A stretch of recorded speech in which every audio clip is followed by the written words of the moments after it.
Do a little audio check here. Can you hear me?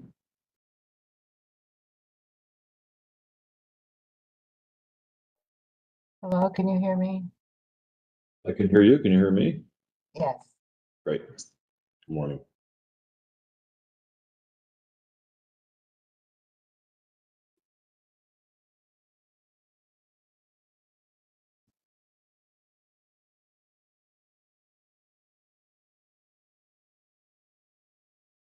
Maurice, can you tell me where I can find an agenda?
Alright, I'm up and running. Green is on, right? Now that my phone. Green is on. Green is on. Article and second, so it's hired someone to manage the hubs.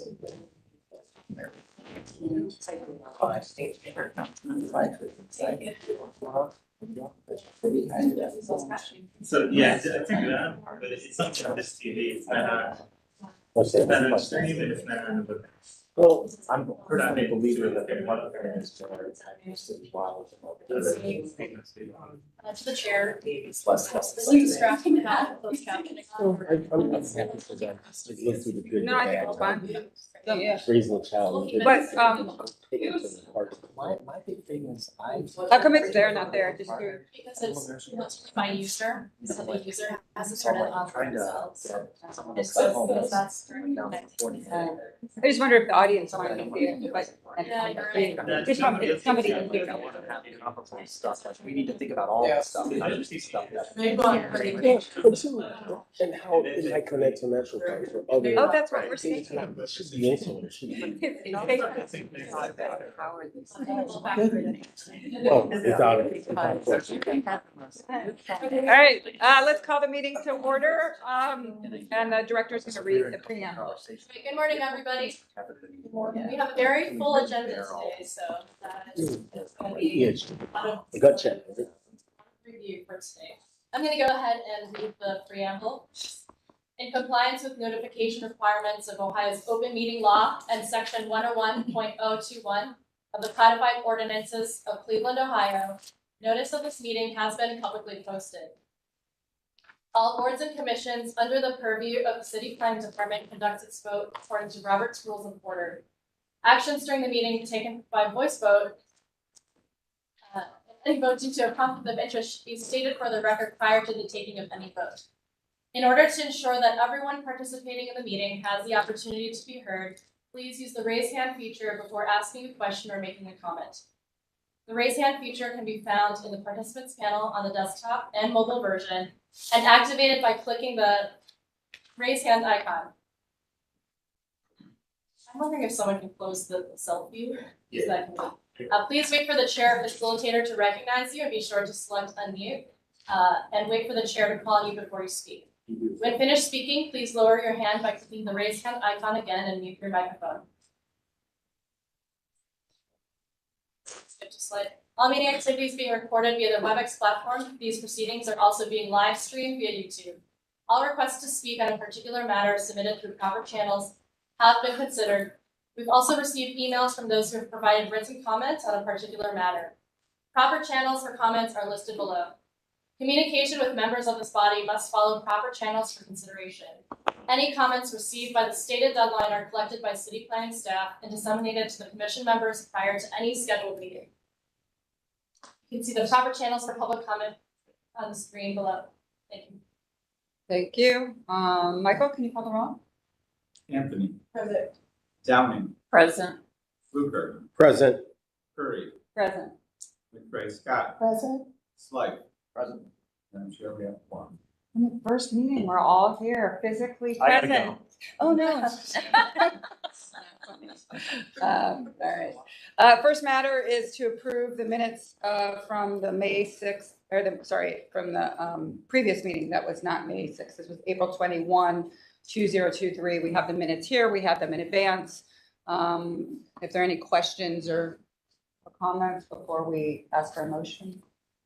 Madam Chair, I move to approve minutes from April 21st meeting. And I'll second. Motion and a second. Call the roll. Anthony, Yes. Downing, Yes. Fluker, Yes. Curry, Yes. McCray, Scott, Yes. Slight. Yes. Motion carries. First item is a zoning matter, which is a public hearing. And so we will first take presentation from staff. Then we will hear from any sponsors. This could be the council person or the owner of the property, someone who's here to speak to the project. Then we will take any questions from the commission. of staff, and this would just be questions before we hear from the public, clarifications, but we will not do discussion until after the public comment. And then we will take public comment from those in favor of the zoning change and those second who oppose the zoning change. We'll ask that you please state your name clearly, raise your hand if you're online, and we'll call on you in order. State your name and address if you're an affected nearby property owner. And we'll ask that you please keep your comments to 2 minutes or less. We have a huge agenda today that we need to get through. So thank you very much. And well, I should say the first matter is changing it's ordinance number 220-23. This is changing the use, area, and height districts of parcels of land north of University Road between I-90 and West 3rd Street. Shannon? Good morning, Madam Chair. Good morning, Commission. Shannon Leonard, Chief City Planner, Zoning Technologies with that. So you all saw this rezoning a few weeks ago or a couple months ago. And really, once it wound through the community process and the councilman requested an amendment, and we all met, discussed it, and believe that it is a great, it's a good amendment for this map change. So really the purpose again was to remove legacy industrial zoning, to correct the split zoning issue and to grow a variety of uses. So in this area, the multifamily, townhome, single family, potentially maker spaces and neighborhood retail, and to connect the Tremont neighborhood. So the original, we had the support from councilman. This is in Ward 3. This is just to give you a little bit of the existing context. It's currently zoned general industry. And so this is the existing context that has been used in the last several years south of University as an asphalt plant and some city buildings. And so this is the existing context, just to give you all just a reminder. This is the southwest view along Literary Road and West 3rd. Again, just some context. And so the original proposal was K5, and the height was the 5 height district, and then we changed it back to the original, which was a 3 height district, which was 115 feet. So the only change here, oh my goodness, sorry.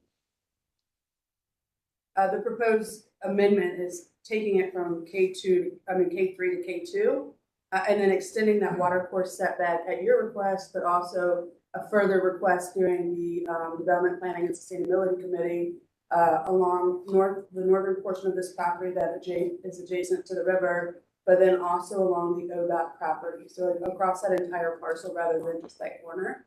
And so that is the main changes here, is just changing from a 3 height district to a 2 height district, and then extending the water course setback across the public property, across the fulfillment of that property line. And so again, this is in alignment with the Vision for the Valley as well as our Connecting Cleveland 2020 plan. It'll allow us to connect the Tremont neighborhood to the waterfront, clean up some of the legacy environmental issues within the river valley. This is an industrial site that can be remediated as part of the development process, and then restore some of the native riparian landscapes along the riverfront to manage stormwater runoff, improve water quality, and improve the aesthetic quality of the river valley.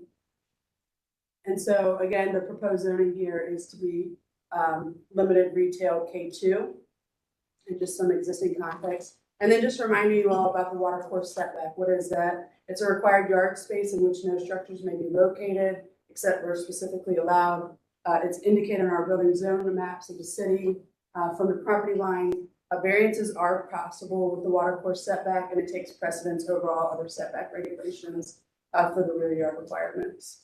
And again, this is just giving you an idea of where that water course setback is going to be placed along the northern portion of the property that we're proposing to rezone, as well as the ODOT property that has 90 going across it.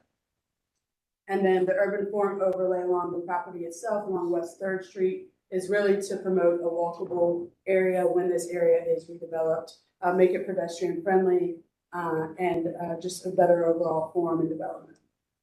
And so that's it. The amendment is really just to change it. Previously, it was limited retail K3. We're just proposing limited retail K2, so that's 115 feet, knocking it down to 60 feet. and then extending that watercourse setback across the entire public property. And really, this was out of the concern of protecting the view shed from University. And, that was part of the previous motion that this would be looked at moving forward as the development maybe comes through the process, that city planning would really have an effect on, making sure that view shed along the towpath is protected. And that's it. Thank you. Thank you. Is there any sponsor testimony? I don't know if the Councilman McCormick is here or the I have a property. letter Okay. that if I could read Mhm. to the record, Chair.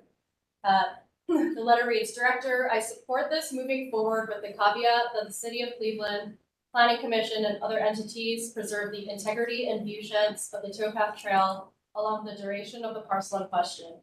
To be clear, I'm opposed to any project that would obstruct the towpath, views, and beauty of this great asset. Thanks. Carrie.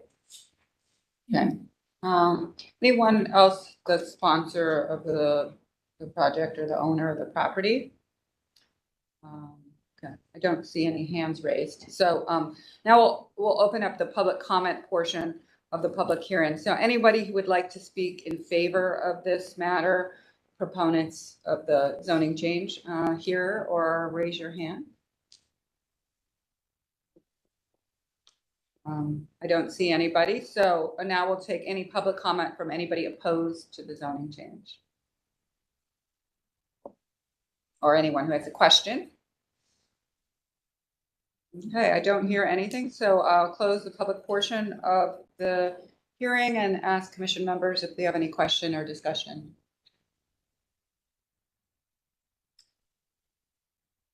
Madam Chair, I'll move approval of this amendment and the map change, changing it from 3 to 2. I'll second. We have a motion and a second. Any other discussion? I'd like to say thank you. This is where community process, I think, really, I know as of right before it was at 120, not as of right, but where it was previously, there was no restriction. And I think this is actually a really good thing. And so I'm glad to see that the community process, and seems like everybody's in agreement. So sometimes this is really good to take the time to do this. So thank you for coming back and doing the work to bring this back as well. I think it's a very good thing for everyone and for the valley and for the neighborhood. Okay, call the roll. Anthony, Yes. Downing, Yes. Yes. Hooper, Yes. Curry, Yes. McCray Scott, Yes. Slegg. Yes. Motion carries. Second item is a lot split consolidation, permanent parcel number 003-26-042. This is at 3504 West Clinton Avenue. We need to remove this from the table first. Madam Chair, I move to take this item from the table. A second. Motion and a second, call the roll. Anthony, Yes. Downing, Yes. Hooper, Yes.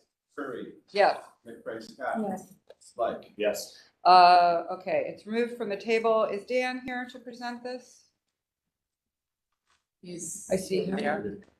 Dan, you are on mute, so if you would like to present. Of course I am. Okay, Sorry. okay. Yeah, thanks for having me. This will look similar or familiar to you, but just coming back to ask for a lot split for 3405 Clinton. Move to the next page. This was tabled twice for more information, as well as a more high-level lot or site plan, I should say. So this is the lot in question with the orange dot. I'm asking that there be a lot split for making the flag-shaped lot into 2 rectangular lots. I'll be selling the single family at 3405 that has the existing structure, which is a garage, and obviously keeping the vacant lot there so that I can build a single family 2-story property on it. If you go to the next page,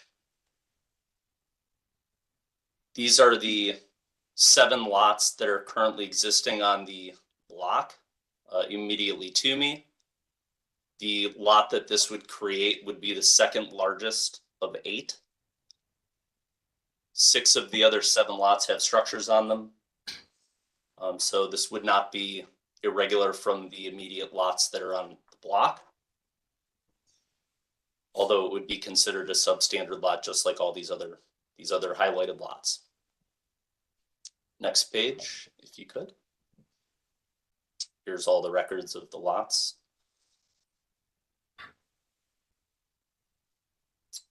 It would be rectangular, just like all the other ones. Next page. The yellow line represents the lot split. This is obviously a picture of the survey that was done, submitted. Next page. This is the site plan that I originally came to this meeting with, which was asked to be a little bit more high level. This was also the site plan that was given to the neighborhood the first time that I went, handed out flyers, was able to talk. Obviously, they gave me some time to talk as well as take questions. Next page. And these next 4 slides are just a higher level view of what you asked for the last time I was here. So that's just a proposed structure in red, as well as next door, a garage that would be erected as well on another home that I own. So it would just make Vine Court a little bit more visually appealing and safer for the homes, where right now there's no driveways or landscaping or anything like that. Next page. Just a little dimension to it. So you have the lot split. Obviously, you see the setbacks there. The garages aren't living space, so the setbacks really only need to be 3 feet. I'm aware of. So there's plenty of room to put a single family home back there, which this lot would be in a single or 2 family zoned area. So I wouldn't need any variances and can make sure that anything I erect just has no variances that I'll be asking for. Next slide. Here you can see a little bit more dimension. Obviously, it doesn't have to protrude into the lot that far. These were just auto-generated, and that garage is there as well. It wouldn't be that long either. It would just be a very standard, 24-foot deep garage. And then next slide, please.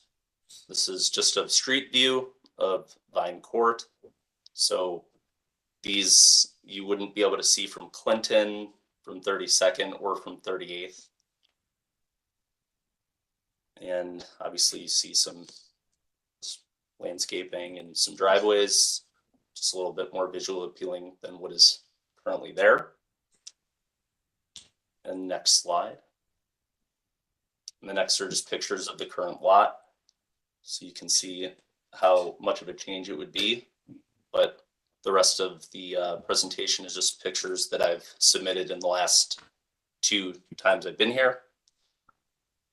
When I went to the last block club, which I was told again that I didn't need to go to ask for a lot split, the same 3 questions have come up every time I have brought this up. Number 1 is the lot is too narrow to build anything.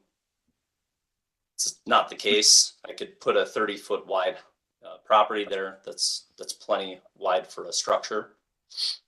Number 2, it's always brought up that the single family I've owned for a while that's not currently done, which we're in the home stretch of getting done and to be sold.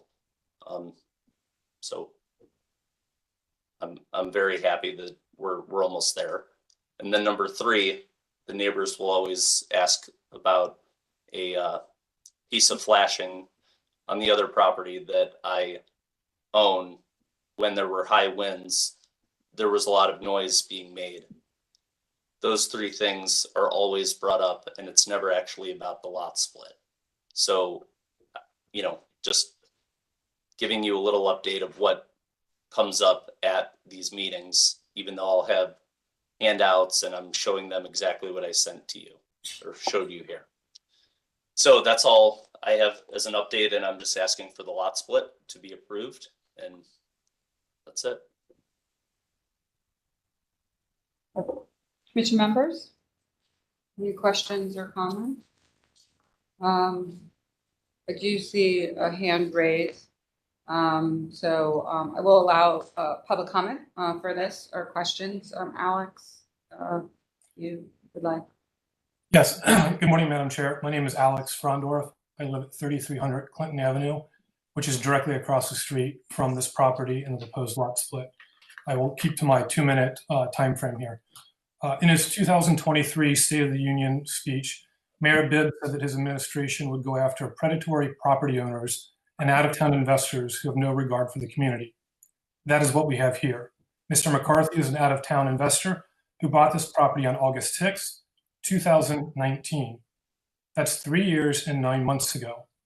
Over those past nearly 4 years, the property has remained vacant the entire time and boarded up for the vast majority of that time.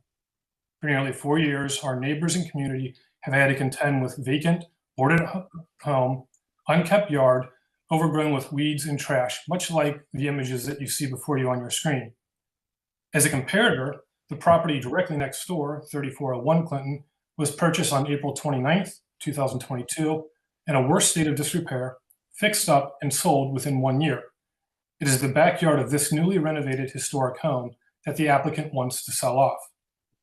And now, after nearly 4 years of doing nothing, he wants this commission to grant him a speculative lot split. And make no mistake, this is a speculative lot split.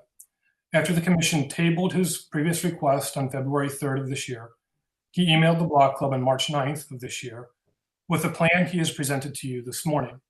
The email read, in part, quote, "This is not for development, rather a lot split. The only reason there is a rendering of a building and a garage, along with a simple site plan, is because the commission recommended putting something on paper. They are aware that I am not asking for development. Mr. McCarthy does not contend he will develop this himself. As a result of this speculative lot split request, the councilman, Karen McCormick, the CDC, Ohio City Inc., the Block Club, and the neighbors all oppose this lot split. There is no one, other than the applicant, who believes this is a good idea. The harm to the welfare of the community is clear. The Cuyahoga County Land Bank study done by the Cleveland Fed found unambiguously that, quote, properties bought by speculators, those who make a business of buying and flipping vacant homes, much more frequently remain vacant, unmaintained, causing distress and blight for neighbors and governments alike, end quote. The policy implications here cannot be overstated. The speculative lot splits are permitted. Investors and property owners around our city will be splitting off and selling substandard lots without regard to good planning principles or the public welfare. Finally, the applicant cannot meet the legal standard for a lot split, which is permitted but not required, upon a finding that, quote, can be developed in a manner which will not be detrimental to the public health, safety, and welfare, end quote. There is no evidence to support this requirement, as it is purely and admittedly speculative. What there is evidence for is disregard for the public health, safety, and welfare, as the applicant has left this property vacant and neglected for nearly 4 years. Let's not be fooled into believing anything other than what is before our eyes. Thank you. Thank you. I see Anita's hand raised. I'm Anita Meyerson, and my husband and Jared Van Wagenen and I live at 3305 Clinton. Our property is one of the ones that's listed on the map. We have 2 lots, 085 and 045. However, the back lot on Vine Court has always been a backyard. It's not a developed site. It's the blank space on the right there.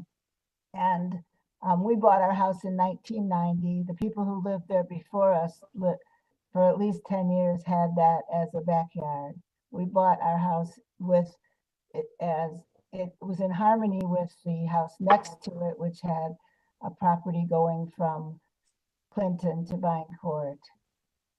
And then the property that's at 043, that the four backyards form a harmonious pattern. And we sit in our backyard enjoying the trees and flowers of that yard. So we are hoping that this back area remains a backyard. The zoning, I think the purpose of zoning is to have some harmony so that properties don't interfere with each other. And so building a home in the area that Mr. McCarthy plans to build a home would impact the enjoyment of our backyard. And so we're hoping that this area remains green. The City Tree Commission's been talking about the need to retain the tree canopy, and building a home in this area will go in the opposite direction. Thank you. Thank you. Dan, before I let you respond, I'm going to have Ben go first. So Ben.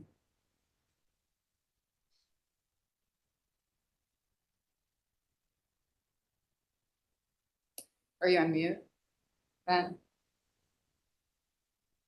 Ben, you're on mute. I'm sorry. Good morning. Thank you, Madam Chair. Ben Trimble, Chief Real Estate Officer, Ohio City Incorporated.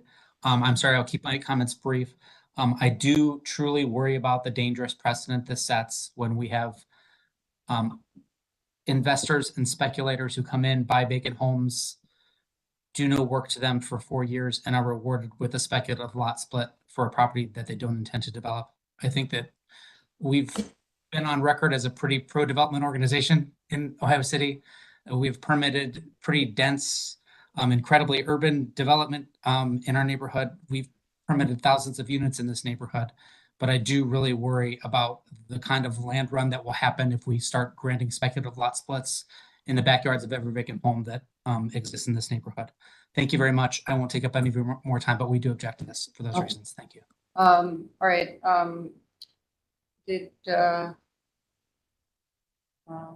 Dan, did you want to make any comments? Yes, sorry. Thank you. Couple things. Obviously, no trees are going to be impacted or need to be impacted to build anything back there. The only reason why the word speculative came up is because I was allowing the neighbor whose home is not sold, but it still says under contract. And after 2 realtors reached out to me, it is no longer under contract.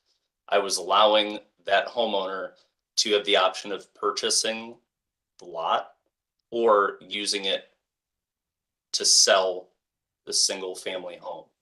Now that he cannot and doesn't want to purchase it, which had no unrealistic price tag on it, that is the only speculation that there was. And it was to help that neighbor out. Yes, the home has been purchased by me years ago. And prior to me purchasing it, I don't think any neighbor would say that it wasn't neglected prior to me purchasing it either. So I just wanted to make a few of those things clear because yes, the home is being fixed up. And the only speculation there was it being sold to help the neighbor out and possibly the neighborhood. But because that is not on the table right now, there is no speculation. I'll be developing the lot. It won't impact Anita and it won't impact the neighborhood. So just so I can clarify, you will be fixing up the house and developing the lot. You, Dan, will be doing that. Yes. Madam Chair, can I just directly, Mr. McCarthy, can you just clarify based upon the gentleman that made a comment, I think it was Alex, as well as what the letter stated from Ohio City about you emailing the block club that you have no intention to do development? Just clarify that, please. Sure, that's what my last comment was about. I said that I said that doing the lot split would give me 2 avenues, one to develop and one to sell off to the single family unit to help him sell his property or if he would like to keep it, he could obviously purchase it. Clearly, at that time, that was on the table. He does not want the lot. He does not want to purchase it. He wishes to sell the home. I allowed him in his realtor remarks to use me to sell the property. There has been no interest whatsoever in the lot. Again, there is not an unrealistic price tag on it.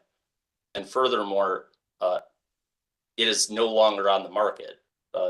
Zillow says under contract. It is no longer under contract, and that's from the words of realtors. Thank you. But at the time, again, at the time, I only left it open so that it would help the neighbor out. All right, thank you. I'm going to close the public portion and ask for any comments or Yeah. questions. Madam Chair, I'm a little bit confused. If the applicant can clearly articulate what's going on with the existing house, I'm not really sure. Which existing house? The one in front on Clinton of the one on lot the- that will be created? Yes. Okay, which house has been boarded up? I'm sorry, someone made a statement Well, about a yeah. house being boarded up and had been disrepair since you purchased it. What is It's on- the status it's of that the- house? It is the westmost house that has the garage on it. Yes, that is correct. Wherever the cursor is. So it's still in a state of disrepair. What are your plans? No, there's brand new windows on it. It's 90% of the way finished inside. It is being sold. Thanks, Madam Chair. I think I'm clear now. I was a little confused. Okay.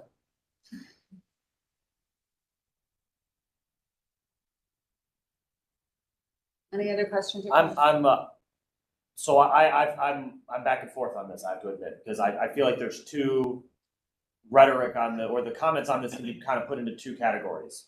One is that the lot is substandard, which yes, legally it is, but I do see that there are lots in the area that are comparable. And whoever said that you can't build a house on this proposed new parcel, I think that comment defies logic because it's the same width as every other parcel on the street that clearly has a house on it. So this might not be how you would typically do it today per our zoning code, but we all know the challenges of our zoning code. So I'm a little confused by that side of the argument. I feel like the onus of this might be more a frustration with the property owner. And thank you for clarifying, Mr. McCarthy, that repairs have been done to the western home. I often get calls from residents frustrated with the state of properties. And the answer that I'll even get from the building department sometimes is ugly isn't illegal.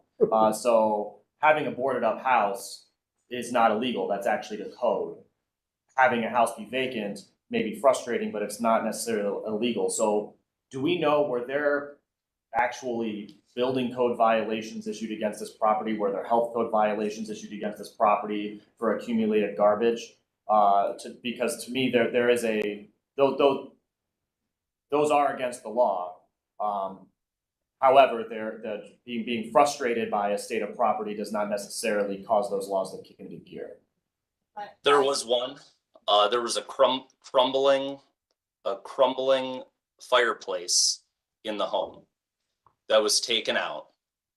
There was a hole in the roof because of it. It was not covered up immediately. And upon getting a letter, the roof was taken care of. And was that referred, was that, so in that process, thank you.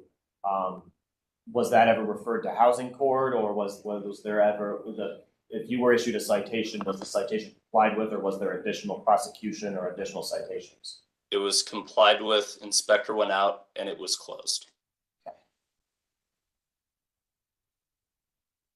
Thank you. Madam Chair, I have one more question. Okay. When will, I guess the western house or the property that you're rehabbing be completed? in the next 45 days. Again, the inside's pretty much complete. Obviously, it's been raining the last 2 weeks. The only thing that's remaining on the outside is garage door, which is now purchased and then, going to be installed. All the landscaping front and back, and the window trim. Pretty simple. Madam Chair, may I be heard with a suggestion? No, we've closed the public portion. I apologize. So thank you. Go ahead. May I also just remind the commission that the purview of this decision is a lot split, and you're looking at the substandard lot, what is deemed substandard lot, which to the councilman's point does match the other lots in the desire to see more action be and try to. One more clarifying question, and thank you for that, that's important. But I will say I've been confused just looking at this because the garage that's on the 044 property, just conceptually, who owns that property? I do. You do, okay, so you own, okay, I got it, Let's okay. see. That's Thank been you. That's throwing what me I was off, getting is it a Utah or reverse Utah, right? So there you go. Thanks, that helps too, because I was a little fuzzy there. Yes. Yeah. As it relates to the buildable, they will need a variance if they put a main house fronting line.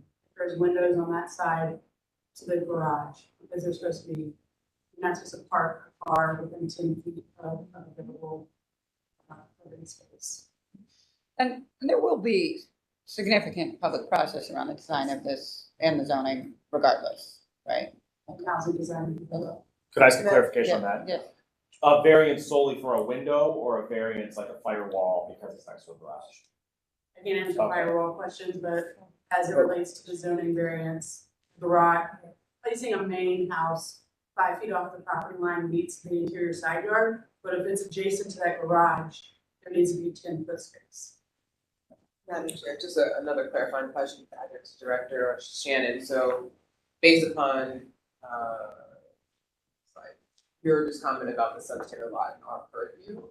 So part of the lot split does not necessitate that we are assessing whether or not the applicant is going to develop or not. Okay. That would come in a separate matter. Yes, and this is a landmarks district. So this, any single family home with a landmark section. And And then also zone.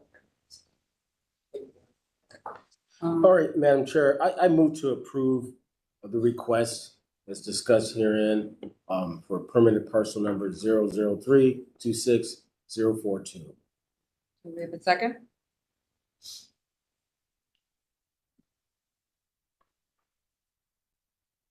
The motion, do we have a second? Procedurally, if we don't have a second, then we have two options. One is to either table this again or is to deny this permit.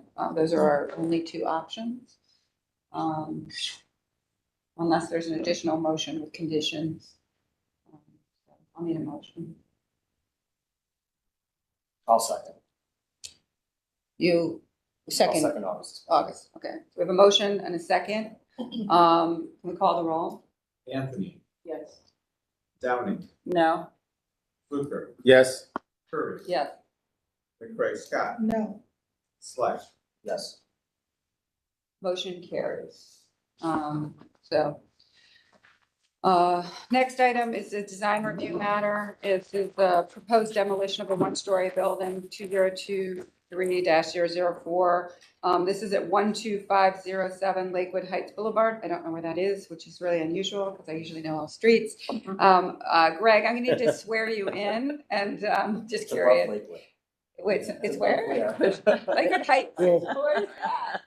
To tell you, it's a wonderful Okay. plaza, Mexican grocery store there. So, The Mexican grocery store is 2 doors down. Okay. Yes, Just kidding. I know that place well. Wait. Very good food. Greg, okay. Do you swear to tell the truth, the whole truth, and nothing but the truth as you shall answer to the penalty of perjury? Yes, I do. Okay, go ahead.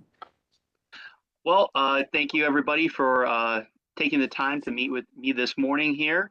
Unfortunately, the owner, Mr. Terabici, was not able to be here this morning. He had some medical issues, so I will be here to answer any questions on his behalf. The reason this project has come about here is due to a lack of parking for Mr. Terabici at his restaurant.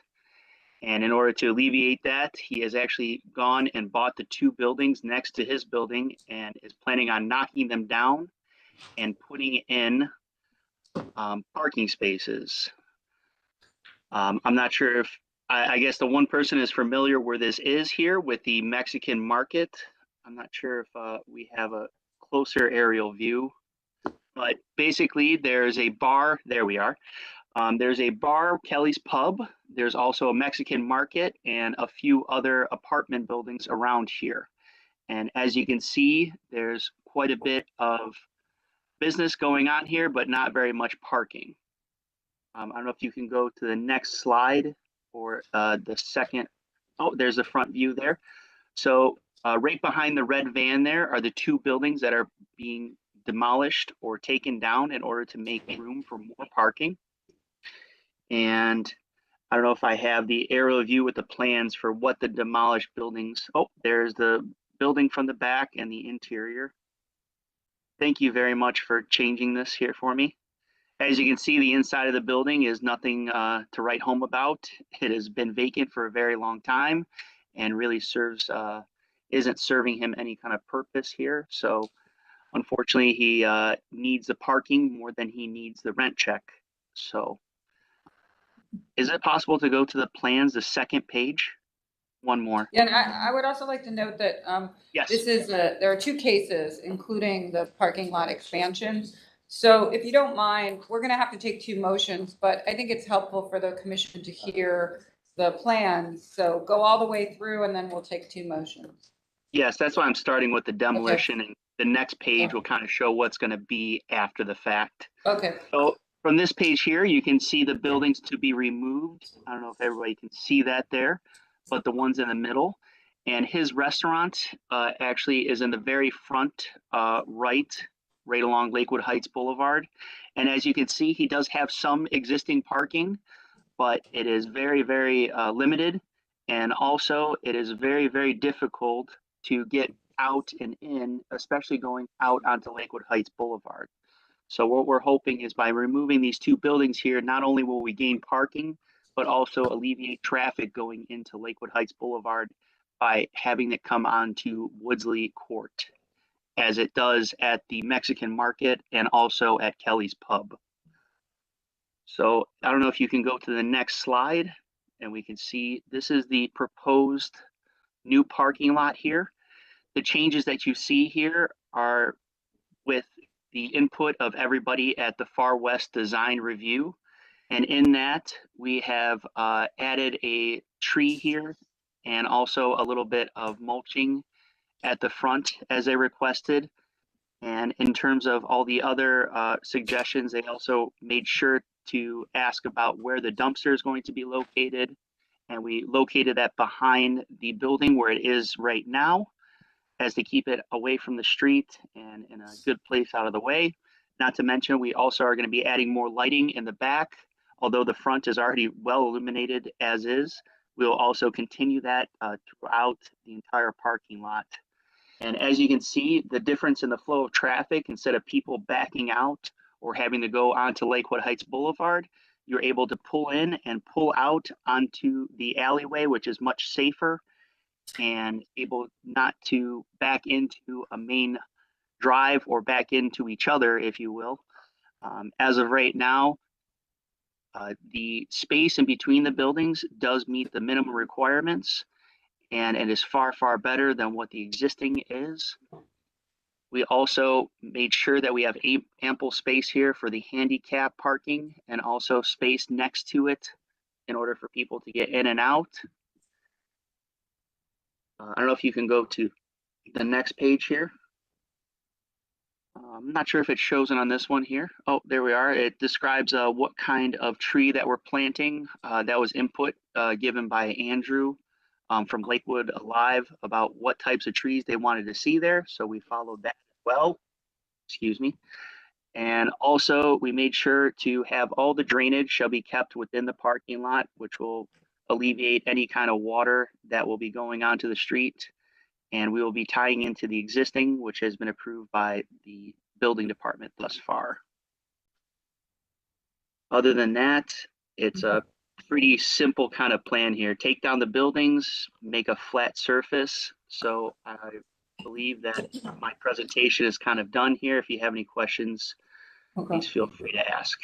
Okay, commission members, any questions on both? And note on your agenda that there were some conditions that he referred to on the parking lot expansion. But any questions about either the Yes. demo? Go ahead. Just a quick clarification for the body. Ian Andrews from Lakewood Alive is on Far West Design Review because he lives in West Park. Okay. I only say that because people think this is Lakewood, but it's Cleveland. The other side of the street is Lakewood. Yes, it is for sure Cleveland. I made sure with the building department. I will fight people. Don't tell me La Plaza is the best taco place in Lakewood. It's Cleveland. All right, that'll be the quote. Yeah, right. End of rant. Is this parking for Ferris Shawarma or for Kelly's Pub? For Ferris Shawarma, I was only mentioning Kelly's Pub as an example of what they did is the exact same setup, and it seemed to work out very well for them up the street. Sure, I only ask because, yeah, Kelly, this is actually, I think, preferred over the Kelly's Pub situation. Obviously, I live in the neighborhood. Because that parking lot's on the corner and this is interior, so I think that it meshes with the streetscape a little better. I have no issue. I will say that right on the other side of Jocelyn, too, is a restaurant called The Side Yard, which is pretty excellent, and their parking is pretty tight, too. So if anyone ever wants to take the RTA and go get what my wife says is the best Cobb salad in Cleveland, and we can hang out in this little area. But my only thought is I don't know if there are conversations. So Ferris Shawarma is kind of a restaurant, and then there's a bar next door. If there's any conversations about shared parking certain hours, so that what I don't want to do is everybody feel the need to create their own parking lot, and we end up like with the Great Northern Mall situation where there actually is plenty of parking. It's just not distributed well. So I'd love for there to be like some shared parking agreements so that we're not feeling the need to demolish maybe a more appealing building simply for parking. I can tell you right now that that conversation was had with the Kelly's Pub owner, and unfortunately during happy hour, he fills his entire parking lot there. He went so far as to actually put a sign in the front there saying Kelly's Pub only, no Ferris Shawarma, all the others will be towed. Did try that. Also did try with the neighbor next door as well for getting the parking across the street when people have the apartments above the one part of the restaurant when they're not parking during the daytime. But he wants over $3,500 a month to rent 9 spaces, which was, yes, I agree with that statement. I can hear the size. So this is the route that, like I said here, those are 2 buildings that would be nice to renovate and to rent out. But this is kind of his last resort over the years here. So take that as you will. Okay. Let's start first with the demolition. So this is 2023-004. So first we'll take a motion on the demolition. Madam Chair, I move approval on the demolition. I'll second. We have a motion and a second. Call the roll. Anthony, Yes. Downing, Yes. Hooker, Yes. Curry, Yes. McCray, Scott. Yes. Yes. Motion carried. The next is the 2023-005. This is final approval, and we'll need a motion with the conditions noted. Madam Chair, I will move approval for final approval for the new parking lot addition at 12507 Lakewood Heights Boulevard with the condition to revise the eastern ADA parking lot to show cross-hatching, the loss of 1 parking space and planter area, and add information to the site plan to show tree placement in the planter, omit wheel stops at the dumpster access. Second. Motion and a second. Call the roll. Anthony, Yes. Downing, Yes. Hooker, Yes. Curry, Yes. McCray, Scott. Yes. Sly. Yes. Motion carried. Next item we have to remove from the Thank you. table. Thank you. This is 2023-005. This is the Vietnamese Temple Edition new construction. This is conceptual design approval at 4724 West 130th Street. Can we have a motion to remove this from the table? Madam Chair, I move to remove this from the table. Call the roll. Anthony. Yes. Downing. Yes. Fluker. Yes. Curry. Yes. McCray Scott. Yes. Sly. Yes. Motion carries. This also had conditions, so while they're presenting, you can take a look at the conditions from design review. And is Joey here to present? Oh, there you are. Are you, do you swear to tell the truth, the whole truth, and nothing but the truth as you shall answer to the penalty of perjury? Yes, ma'am. Okay. Madam Chair, if I may, just for your awareness, they have gone through conceptual review and design review, and then ultimately went to schematic because they felt that it was better to come to the planning commission at schematic. Okay. And so I believe this presentation is by your request for schematic. Okay, well, we have the authority to do that, so we'll leave it up to the commission after we see it, how we feel about where the project is. Thank you. This is one of the board members that came from the Vietnamese temple. He wanted to see how this process Okay. worked, so Okay. this instructor will be basically listening. If he needs to add something, he can add something. Yeah, sure. Sure. I'll swear you in, just say aye, too. Aye. There you go, you're sworn in. So the West Side Group's been very helpful, trying to move this project along. Adam's been very helpful also. So Yeah, he can go do that. They'll bring up some. oh, there we go.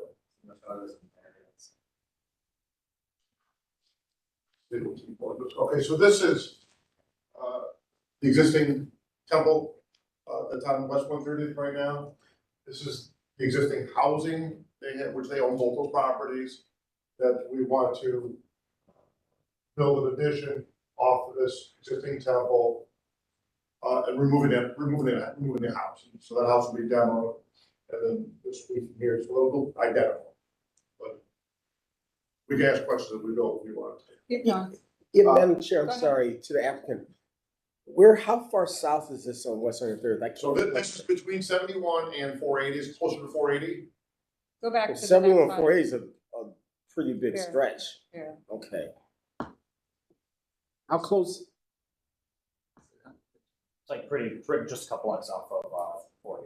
Yes. Oh, okay, thank you. Okay, I couldn't place the it. bridges. Right Yeah, there. 'cause 71 is See the- north, a lot See the farther. dot? Yeah, where the yeah, hand the is? board is right there. Do the actually. dot where the hand is. Okay, that helps, thanks. I apologize.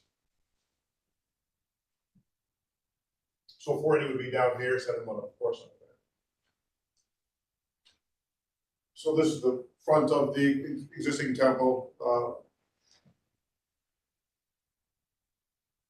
the house that will be removed off the property. This, the addition will be from here to there. This fence will continue across to make the property all one. Another angle of what the property condition is now. So the right side of temple from looking back towards the backyard, there's a car lot next to the property now, which that's not gonna change, I don't think. They're gonna sell over there. And that's the current backyard. So looking out from the temple, this is what you see across the street. There's a small restaurant, open parking lot, apartments. This little sheet metal was on the corner.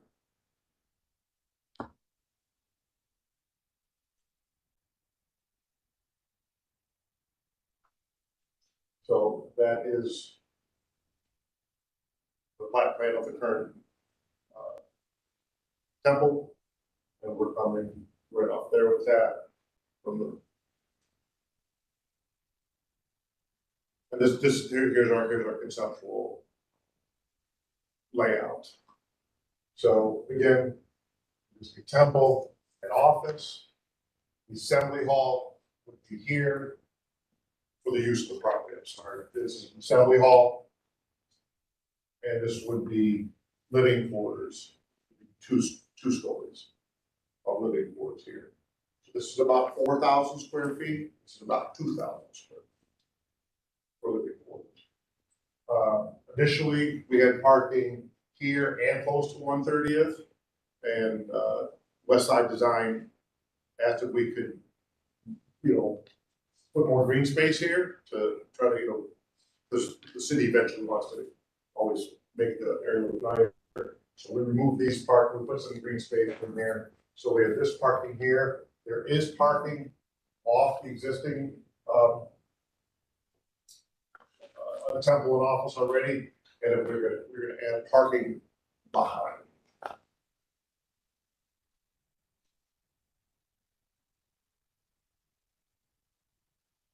So just another view.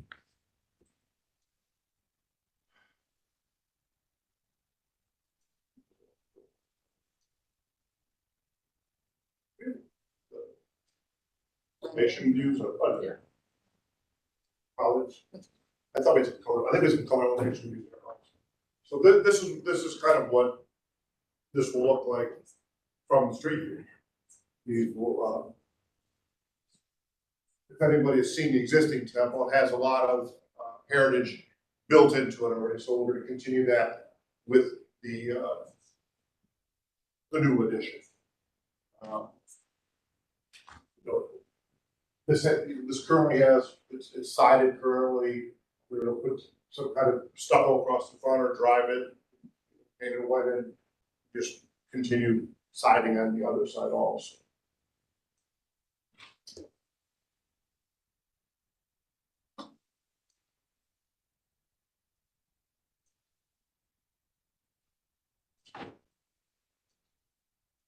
We have color elevations of, oh, at the end of it.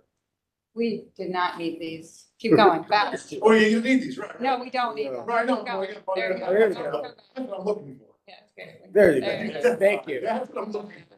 There's the money shot. Yeah, I knew I had some. Yeah. So yeah, there's the money shot. Question, do you want to say anything? Yeah, please. Just want to add that we've been planning for this for 5 years. We moved from Franklin to this Stanmore. This Stanmore has been there for 40 years. And this is a long life dream of our congregation. We've been raising funds since 5 years ago. And so for the new additional assembly hall, we probably have used 3 times, probably 4 times years ago. We have 3 very big events for the year. Vietnamese, Chinese New Year, Vietnamese New Year. The Buddha's birthday, which is sometime in May, and the Buddhist Mother Day around August. And then the Vietnamese New Year, that's the three big events. Once in a while, we have another training tours on the members who learn the Buddhist way, get our life. So I think this is going to be a nice big contribution to our diverse community. It's going to strengthen our neighborhood. If you look around that area, there's not much going on in there. That building we buy, if you see the inside, the basement is dropping down. It's been there for more than 100 years, or every inside. So we're going to level down and do additional. I think it's going to be a nice contribution to the city and the neighborhood. So we apply very gratefully to approve this. This is, just like I said, it's a long life of our neighbors. Our temple is growing up. We started about 30 members. Now we have about 100, 250, 150, 200 members of food and growing. Thank you. Commission members, so we do have the authority, if we discuss this, to go to schematic, if we would like. Point of order, I'm sorry, to the chair. I realized as we were presenting that there is a demo involved. And so because this is in the design review district, we can only go just conceptual for today because the demo is not presented. Sorry. That was a staffing error. Yeah. So to that end, Yes. if we give conceptual approval today, which I suspect will be the case, but it's kind of like de facto schematic, could we go to final when the demo comes back? So like procedurally, it's the same Yeah. number. I agree. I think that's.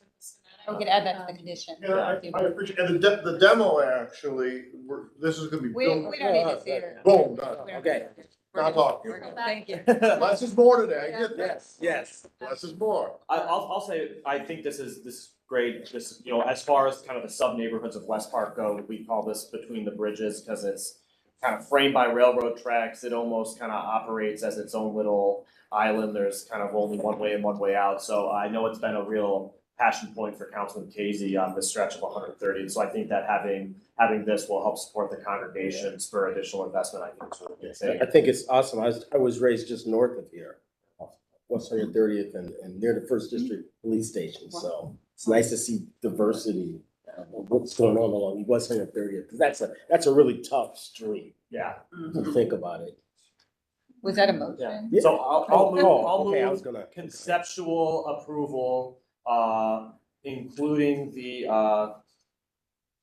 needing clarity on the fence condition, eliminating the center curb cut, refining site plan, initial green space, providing landscaping and lighting plan, and also the materials, for the final approval. And just noting that, you know, but for the demolition, we would have been comfortable with this being schematic. Yeah. And I'll second. Motion and a second. Any further discussion? I have a couple comments. So I love this project. I really do. I love it. I love the way that it's designed and booked in. But I have a couple things for you to think about. They're not requirements. One is, I don't love the idea of stucco on the connector piece. So think about a different material. It's such a beautiful design. I love the bookends. I just think of, you know, something, anyway, just not a material I love. Not necessarily stucco, I meant drive it. If you're gonna use drive it or stucco. Stucco could be nice depending on how you do it, but between the two of this. So just think about that. Second thing is that I think because there's sort of two buildings and then it looks like there's a door in the middle piece, that and I'm not gonna ask you to decide today or just design, but this idea is like, can I enter through the portico or the porch piece in the middle or not? And how do you really make sure that the community knows where they're entering? If Well, they're- this actually is a porch. This is an updated photo of this, up there, center of Right. this. It's actually a porch. Yeah, So there'll be this. Yes. There'll be no way to enter through here. If you look- Okay, my So, point okay, is just yeah, that I'm sorry. it'll be confusing, just the way it is like, do I come in either end or do I actually come in the middle there? And if it is the middle portion and then I go to both wings, then there ought actually to be more of a ceremonial way to come from the street up the middle. Mhm. I just want you to think about more how you can really send a powerful message about where I come from the street if I'm a pedestrian and I kind of enter ceremonial, because it's such a wonderful design. I'm not telling you what to do, I'm just saying, I'm confused by how I would walk up to this as opposed to kind of coming up the middle or on one side or the other. So just think about that as you refine this, because it is such a wonderful project and design. That's it. You had a second? We did? Yes. Call the roll. Yes. Downing, Yes. Booker, Yes. Curry, Yes. McCray, Scott, Yes. Slide. Yes. Motion carried. luck. Thank you. Thank We'll see you soon. Yes, And I think what you heard is come back for final, yes. and then we'll see you then. And demolition at the same time. Can we do demo and final at the same time? Yes, you can, and you'll have to go back to local for both, but just go back to We'll local. go local Yeah, 2 days before you. Yeah, okay. Okay. East Design Review. Thank you. Thank you. 2023-010. This is a proposed demolition of a two-story multi-unit building at 10508 Arthur Avenue. Brett, I don't need to swear you in if you are here. Hi. That's 7, 8 art demos. Okay, and they're all Brett. So Brett, we're gonna move Yes. fast. Perfect. Unless Yes, I will you try need to. Further questions. Perfect. Yes, Go I will ahead. try to move as quickly as possible. An overview for all of these. So we have 8 properties that are currently owned by the Industrial Commercial Land Bank. And the goal is to have all of these properties be demolished to create room and space for the new economy neighborhood. And we can move to the next slide. I'm going to try to be as cognizant of time as I can be. So I may move a little quickly through the photos, but I can go back and answer questions Okay. later. So Here's what I, the- one clarification, just go through them all and then we'll do each, just go through them all quickly. If we don't have Okay, questions, perfect. do each one. Okay. Cool. So here's the site location of the 8 properties. If you go to the next slide, you can see where Arthur Ave is. It is near Opportunity Corridor, which obviously is an area where a lot of investment is going into right now. If you could advance to the next slide. This is the first property. It is a front and a back house owned by the Industrial Commercial Land Bank. We've received 5 complaints. If you can move to the next slide. There are interior photos of the front house. If you could go to the next slide, we have more photos of the front house. Next slide. We have photos of the rear house. Go next slide. More interior photos of the rear house. You can go next slide. And so as you can see, here's sort of the site plan for the area at large, but then you can see this little A area is where Arthur Ave is, and the plan for that area is the New Economy neighborhood. And as I said, there's a lot of development going on just around this area in general. So they wouldn't be demolitions just to leave a vacant street. It would be creating opportunity for future development. Okay. That's the next slide.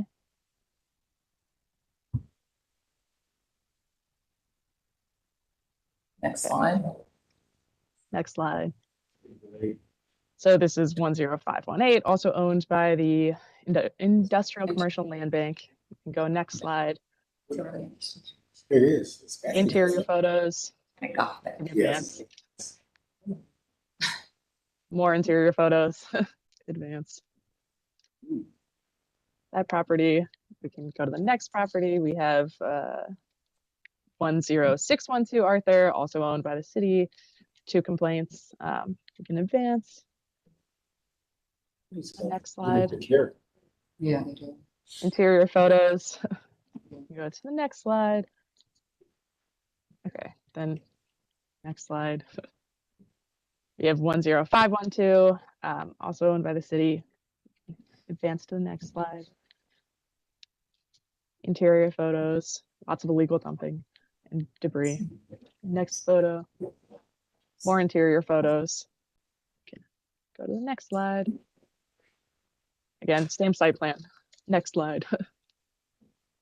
Okay, sorry, my slides are a little bit out of order, but here's some information on the New Economy neighborhood, mixed use. I think this has come to Planning Commission and Yeah, we're City okay. Planning before. Okay, cool. So we can move on.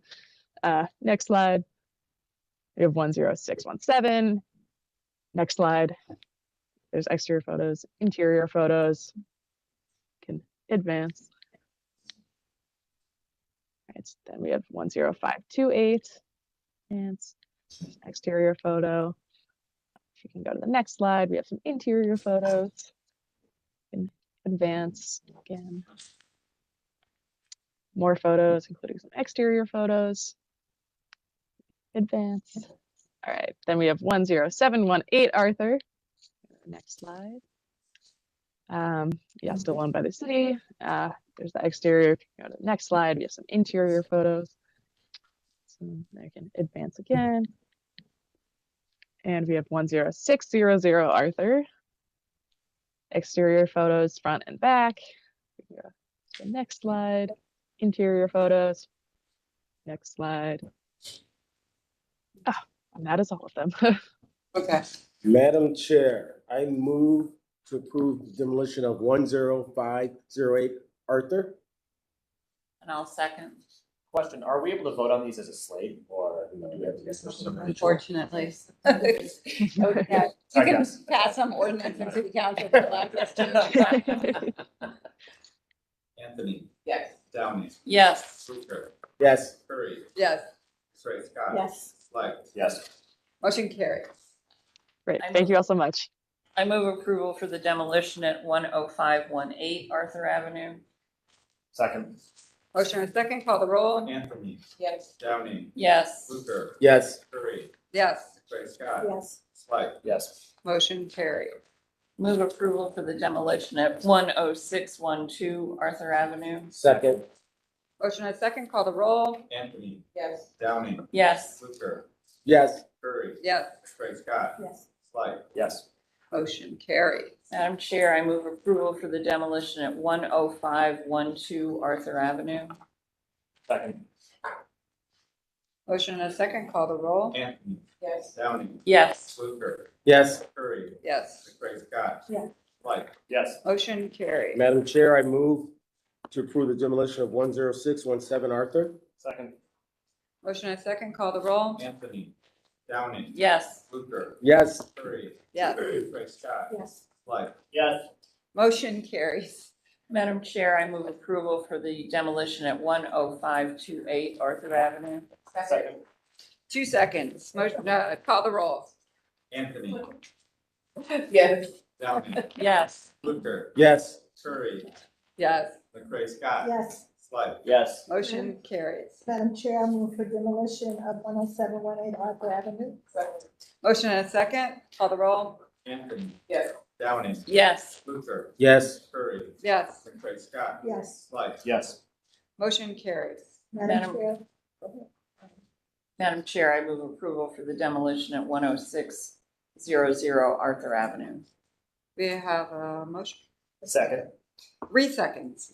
It's the world record. I don't have a big one. Call the roll. Anthony. Yes.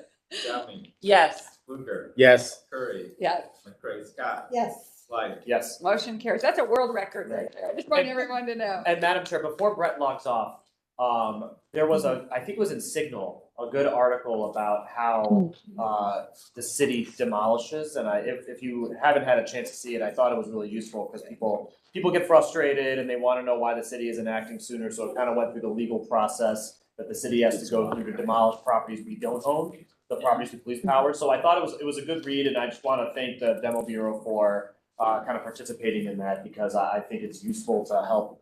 I see part of my role on council as also being educating people on how city government works so that we can also understand how city government doesn't work and try to fix it, so. Thank you. Thank you. Next Yeah, item, thank you. want to note, if you want to take a look, there are a lot of comments about the next item. Staff is going to present first. And so there'll be a staff report. This is 2022-010. This is Stokes West revised, seeking final approval. This is at the northwest corner of Cedar and Stokes. Anybody who is here to speak to this, I'll need to swear you in. I see Steve listed from LDA, but anybody else, do you swear to tell the truth, the whole truth, and nothing but the truth as you shall answer to the penalty of perjury? Yeah, I do. Yes. Okay. So that's, are these, were there 2 people who did? Sorry. Yep. Jeff Goldstein from Acre, right here. Okay. All right. Steve, in addition to Steve Jennings, you have Dominic Francie with LDA. Okay. Thank you. I think to the director, we can go first. Yeah, I'll give some background information about this project.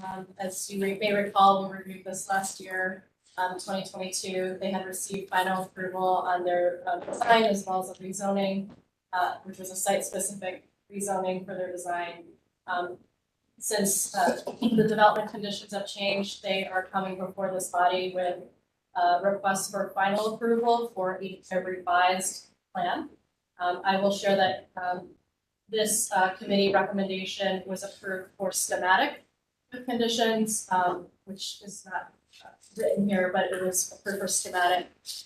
And the applicant may present their case for what level they believe it should be. But just so you're aware, that needs to be, the language needs to be tweaked around this. Without further ado, I'm going to turn it over to the team to present their case for. Great. I'll start. So this is Jeff Goldstein from Acre. Appreciate the opportunity to be back here. Again, we're seeking final approval for the Stokes West project. So as Director Huang noted, we've had to navigate a few development conditions, turbulent economic and construction costs. So what we've done is we've continued to engage with all of our supporters and all of the neighborhood stakeholders over the last couple of months. Cleveland City staff, we've been in front of PetBot, Fairfax Renaissance Development Corp. I see Denise is here. Ward 6 and President Griffin, who's been a supporter of our project. Cleveland RTA as well, just to kind of refresh. This is new construction focused on transit-oriented living. So we've kind of made it a point to keep a close relationship with the RTA. They're very supportive of our development thesis here. And obviously, last but not least, University Circle Inc. And Elise and her team, who've been great partners and great supporters of ours. So I just want to be clear, what we've attempted to do here is keep with the same development thesis that we've presented the last few times we've been in front of the commission. Like I said, this is transit-oriented living, efficiently designed units, allowing for lower rental rates, lower cost of living as compared to our market competitors. We've been staunch in that we will keep with that with our 12 designated 80% AMI income restricted units. And we've had 3 additions to the development team. Brandon Klein from Geis is here. Geis is going to be our general contractor, and they've been instrumental in helping us with these design and efficiency enhancements with the building. We also have Andrew Sargent here, who will be our landscape architect. So his roles and responsibilities on the project are going to be activation of these enhanced and enlarged public green spaces, both in the amenity deck, which is now on the first floor, and on the Stokes and 107th, and the Cedar and Stokes corners, which have been enlarged in the new development plan. And we also have Christy Gray from Gray House Studios, who's going to lead our public art component, working very closely with Drew. And just to kind of wrap up my intro before I turn it over to our team, I just want to make it clear, we're ready to go with our financing. We have a great lender who's been very patient with us. They're based in Independence, Ohio. We are fully funded and ready to go with your approval. So I'm going to turn it over to Jesse Keogh from our development team to kind of walk through some of the changes we made.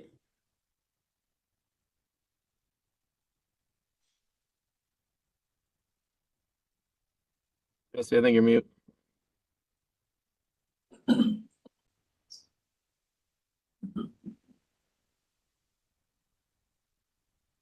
Is there someone else that could present? Yeah, Jeff, do you want LDA to just go ahead and start? Yeah, go ahead, Steve. Yep. All right, so if we could stay on the site plan for a few minutes, I'll kind of go through there's really about 5 items that were revised since the previous approved plans from last fall. So the first being on the Cedar, I guess we really took all your comments from the previous design reviews to heart, and the items where you focused on improvements, we agreed with those, and especially along Cedar. We really like the idea of the frontage here, so we have added 2 additional townhomes. So you can tell that we went from 6 to 8, and that really did strengthen that Cedar Avenue frontage. So that was one main change.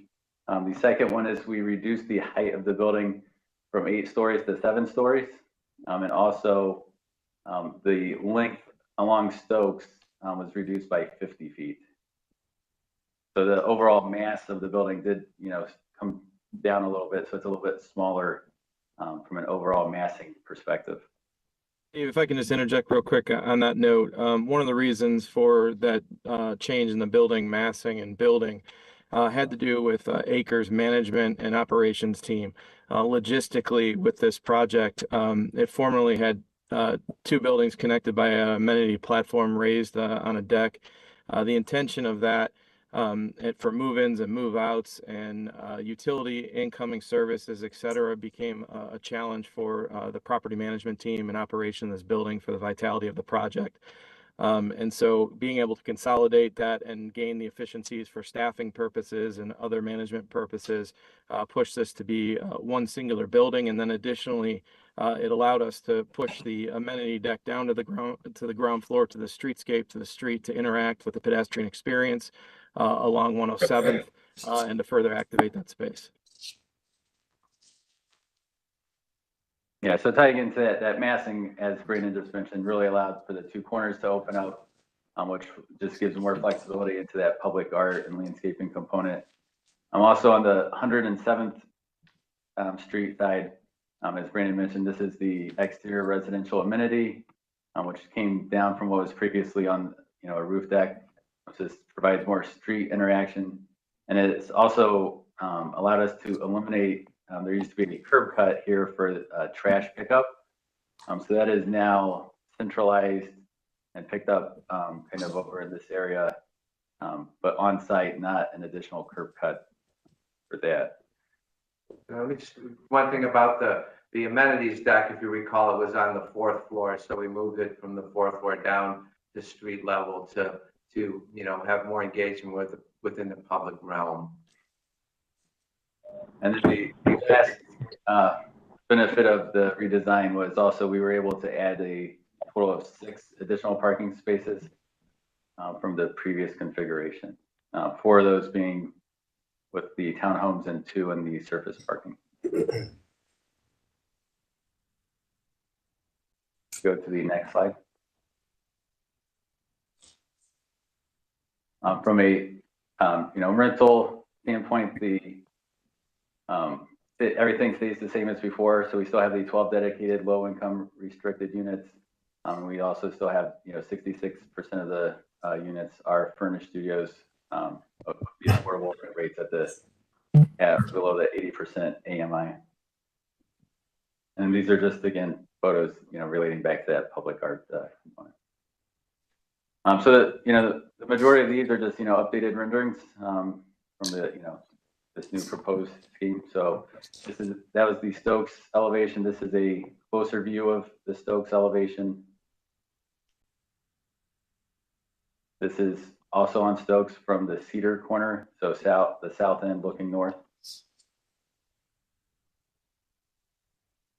This is on the parking lot side, kind of standing over by 107th. This is a closer view of the parking side entrance. This is the north end showing that exterior amenity area, the corner of Stokes and 107.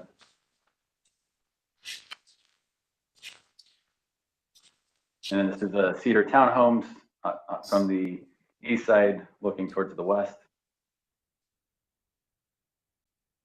This is the townhomes, more of a straight on view along Cedar. This is the, standing on the west side of the townhomes looking east.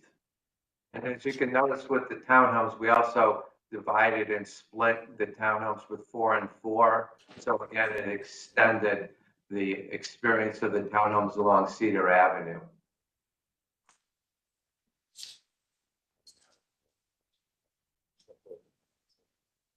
This is the overall aerial view of the whole project site.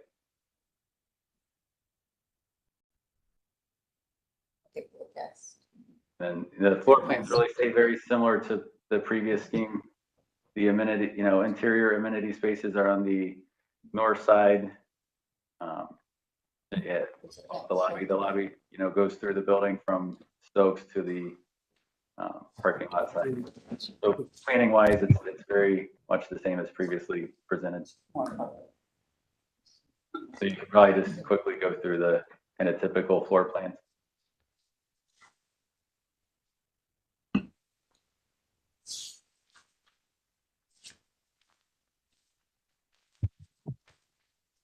And I think, as a project group, we feel that there was a large amount of conditions or discussions that were had at the design review level. Most of those conditions were cosmetic, simple adjustments and projections to the building massing to further detail, and then also make some adjustments to the glazing, especially at that kind of center connection separating those two massings. We feel that those can be easily adjusted and modified. We do have to come back for further ramifications of the two landscape locations, the art and public green space areas, along with exterior lighting and other elements. We stressed in the design review meeting that we'd be happy to come back and further showcase those projections and detail changes as well.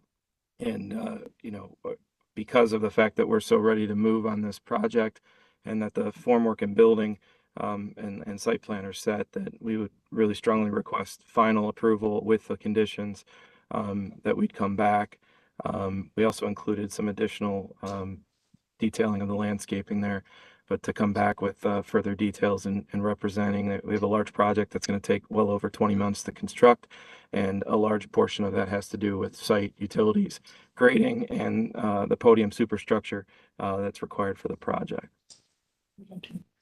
Yeah, I think Andrew's on it. I'm not sure if you still have time to maybe give a description of the landscape concepts moving forward. I have about 2 minutes, but I guess I need to be sworn in to speak.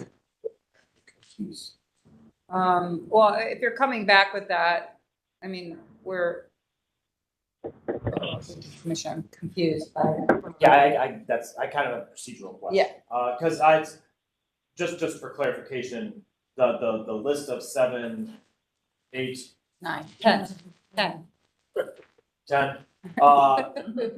This is the same presentation I was given. That's this presentation has not changed since it went to design review, right? So I guess I'm honestly sympathetic to like the eagerness to move forward, but it seems like it's a pretty long list for it just coming back to staff. There's does the expectation that this goes back to design review. I'm wondering if there's a middle path where if there's no issue with the placement of the buildings, utility work, things like that. I know there's been precedent in the past where building and housing has issued kind of a limited permit that allows foundation work to begin.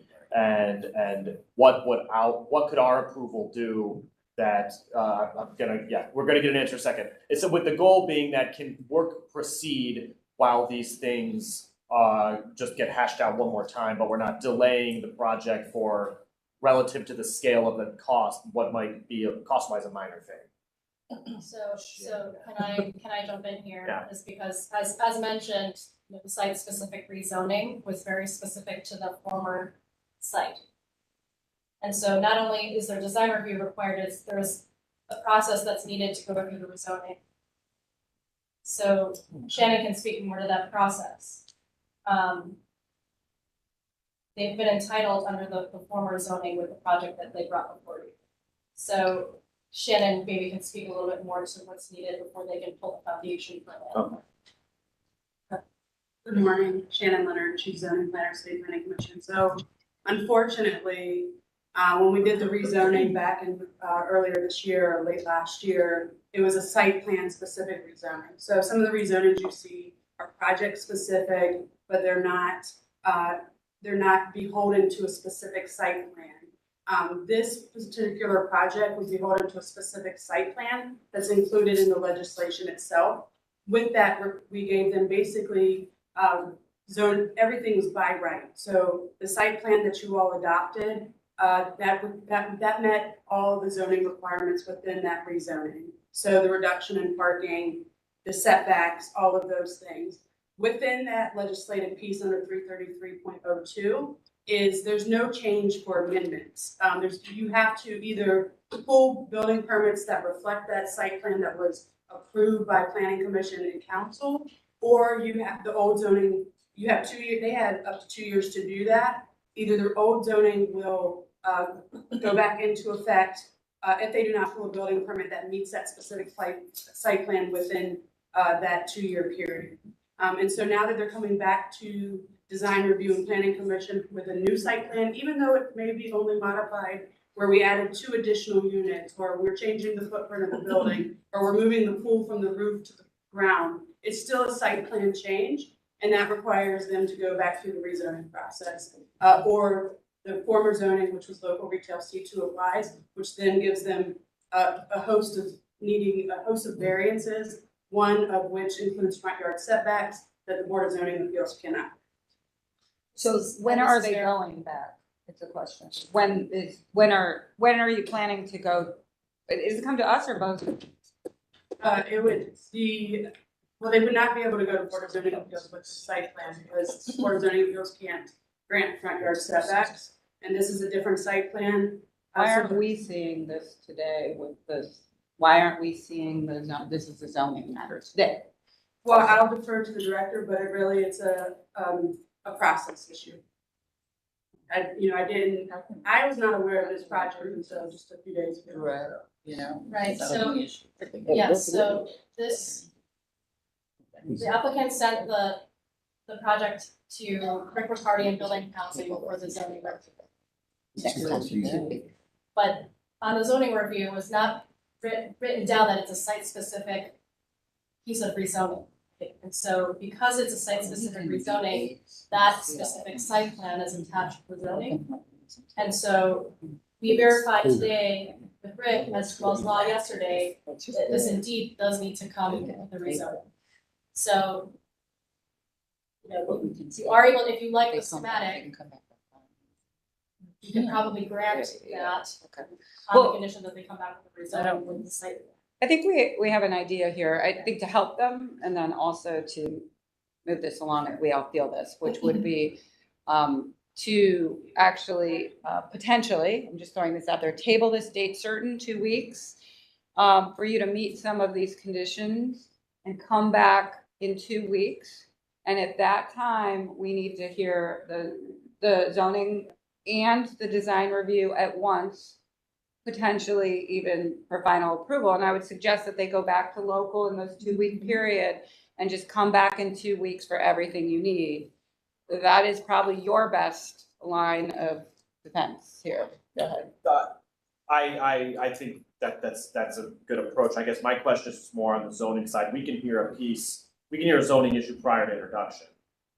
Where are we with the legislative introduction? Because my concern now is council's gonna recess. So with the notice period for this being a public process, and then our last meeting is whatever that first Monday of June is, we'll meet twice over the summer, obviously, but I don't see us practically passing the zoning legislation prior to council recess in June. Yeah, I mean, it's tough. It's a tough situation. Is there a way to move it faster if they start in 2 weeks? I don't know I don't know off the top of my head, the legal notification, like notifications go out and is it a 30-day period, something like that. So, I mean, I hope, obviously these conversations are happening in live time. At the fastest we can move on the legislation, I think is the prudent way to go. Yep. But yeah, we will have to notify everyone just like with every other zoning. And I know that there's also zoning can't be passed under emergency authority. So like even after passage, there's still a 30-day period until the ordinance takes effect. I think the other thing that we could do, and I'll work with the law department, is make an amendment to the site plan rezoning and then exchange out the site plan. So that may not need necessarily, I don't know if it needs an introduction, it could just go to DPNS, but I'll double check with the law department and our attorneys because it would be an amendment to a rezoning. And DPS is Development Planning and Sustainability Committee. Okay. Madam Chair, I regret that this process will take longer for the developer. However, I would like to move to table this for now with a request that the team come back in 2 weeks for updated presentation. Second. Motion and a second, call the roll. Got a lot of work to do. So go ahead, call the roll. Yes. Downing. Yes. Luker. Yes. Curry. Yes. McCray Scott. Yes. Slight. Yes. So I'd suggest you get with Shannon ASAP, move as quickly as possible, but you gotta go back to design review. You might as well try to resolve everything before you get back here, and hopefully we can do this with probably 2 sets of things next time, one zoning, one design review. But you've got to get all that work done in 2 weeks. So good luck. Next item is downtown flats design review. This is Playhouse Square video ribbon sign at 1309 Euclid Avenue. Is Tom and Daniel here? Yes, we are. You swear to tell the truth, the whole truth, and nothing but the truth as you shall answer to the penalty of perjury? Yes. Okay. Is there anything staff wants to say since this is a sign, or no? We're good. Oh, David, thank you. Thank you. Our new sign expert is here, which is like, yay. Be careful what you wish for. Yeah. Sorry. All right, my name is Xavier Bay, a senior assistant city planner with City Planning Department. Okay. So this is a presentation just showing you some of the variances that are needed for the Playhouse Square ribbon sign, digital ribbon sign proposed on the corner of Euclid Avenue and East 13th Street. So right, just as I said, this is the proposal for this digital signage. And so why Planning Commission? So as you heard before, our zoning code gives you the ability to vary the sign code to create better design compatibility that meets design guidelines and is the minimum variation necessary to allow Planning Commission to make a recommendation. Can I ask a quick question? Just so that I can contextually, as you're going through this, one of the recommendations, raise signage above the entablature. Someone define that for me. Archibabble. Just kidding. I'm not an architect either. All right, my phone's over there. Someone Google it. We'll show you. We'll show you. Let's do architects. Yes. There's a test for the rest of the.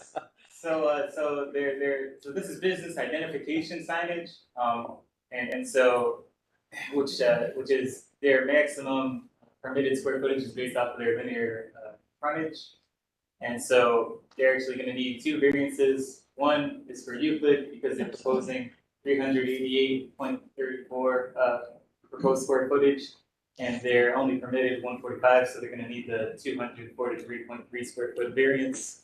And then for East 13th Street, 98 square feet is proposed, and they're only permitted 72.5, and so they're going to need the 25.5 square footage variance. This is actually short and sweet. Also wanted to let you know, major public assembly facilities. So this is Playhouse Square, so for facilities located within Central Business District, providing a minimum of a 5,000 person seating capacity, pretty much like Playhouse Square falls within that category. And so, one within 500 feet, that they're able to kind of display, these different examples of signage as you can see there. So events held in the facility, sponsor partnership signage, public service messages, and also products or services offered for sale on site. And so another thing to consider, does this result within the better signage suited for the design of the subject property or nearby properties? Does it result in signage that follows Planning Commission standards of approved design guidelines? Are these variances the minimum necessary to ensure design compatibility?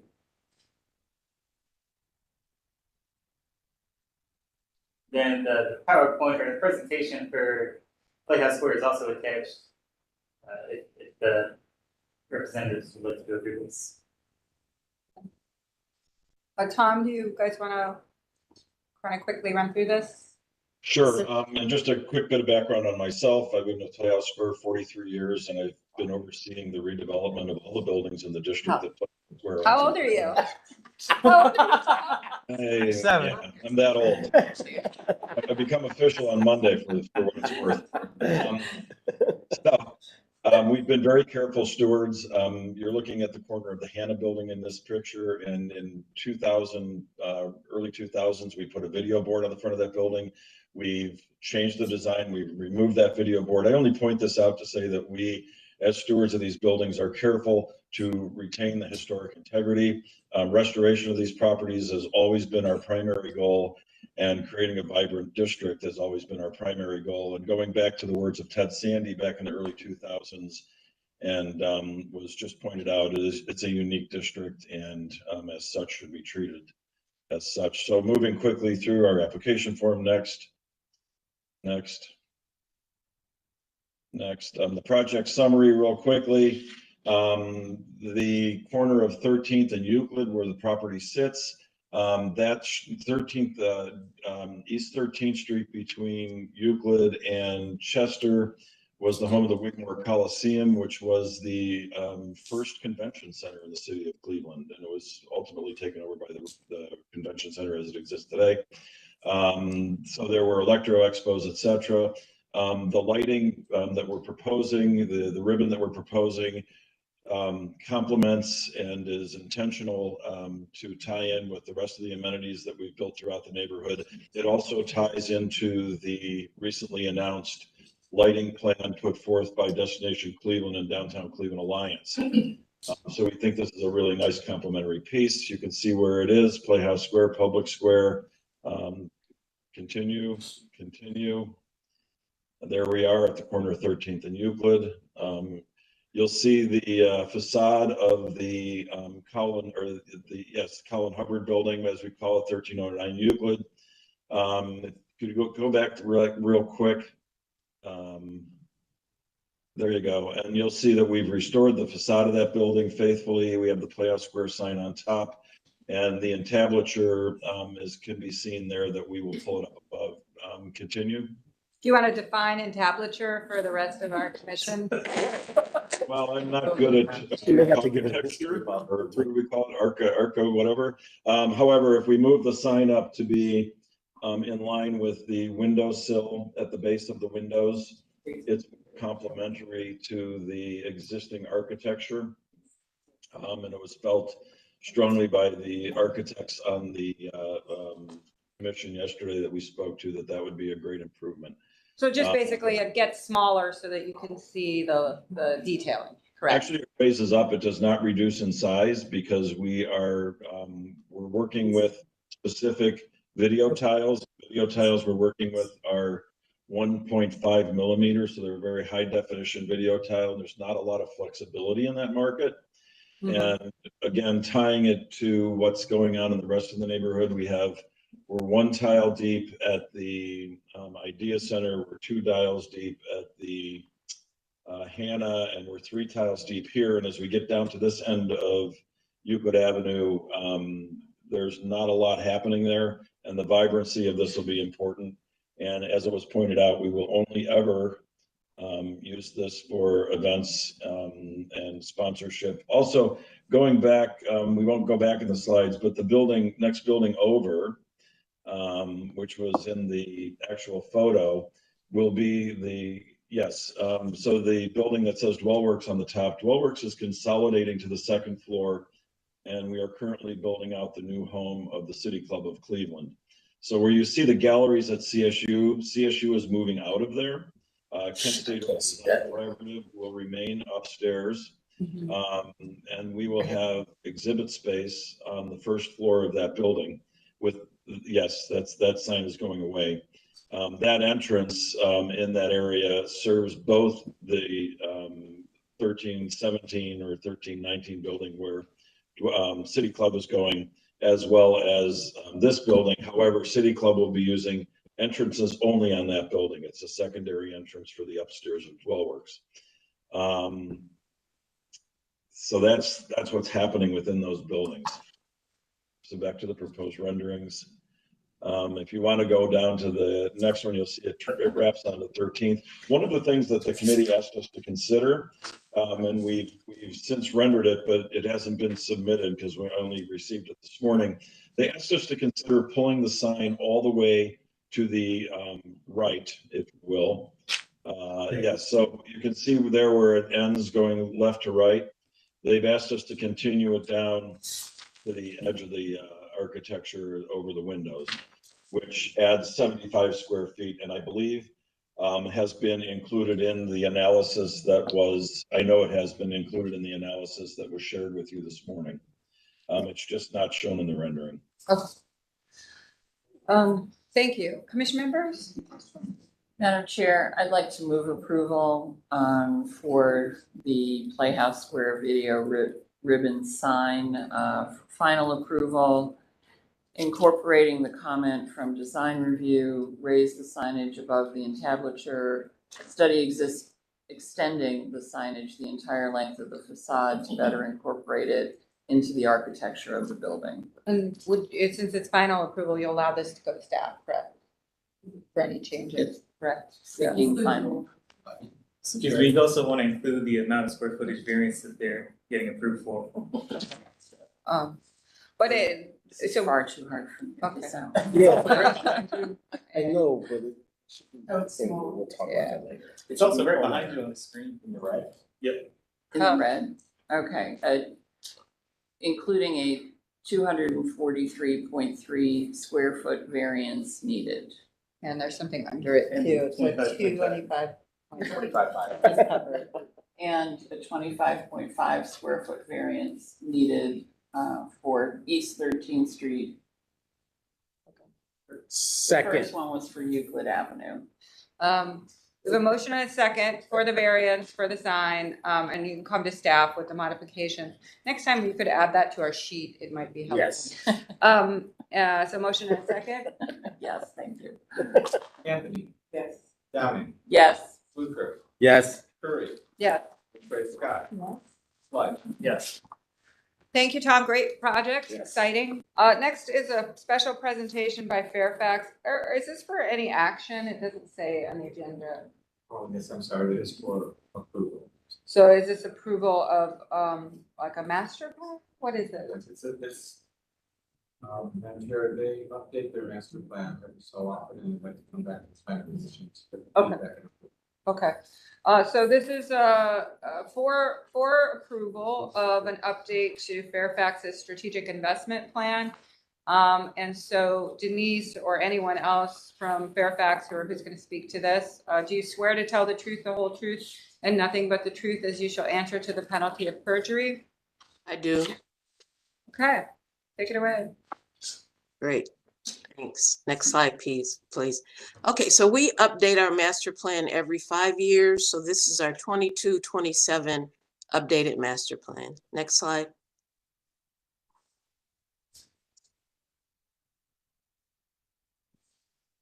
Somebody turning the slide. Next slide. It's a lag.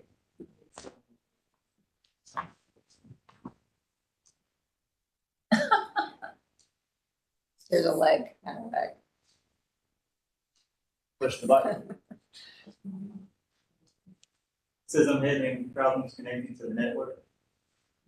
Hold on, Denise, we're having some technical. Okay. You want to say anything while we're getting about this anymore while we're getting the slides to work? Okay, sure. We've been doing this for almost 30 years and we update it every 5 years. This one is a little late because of COVID, but, and we needed to meet in person. So we waited until we could do that, so.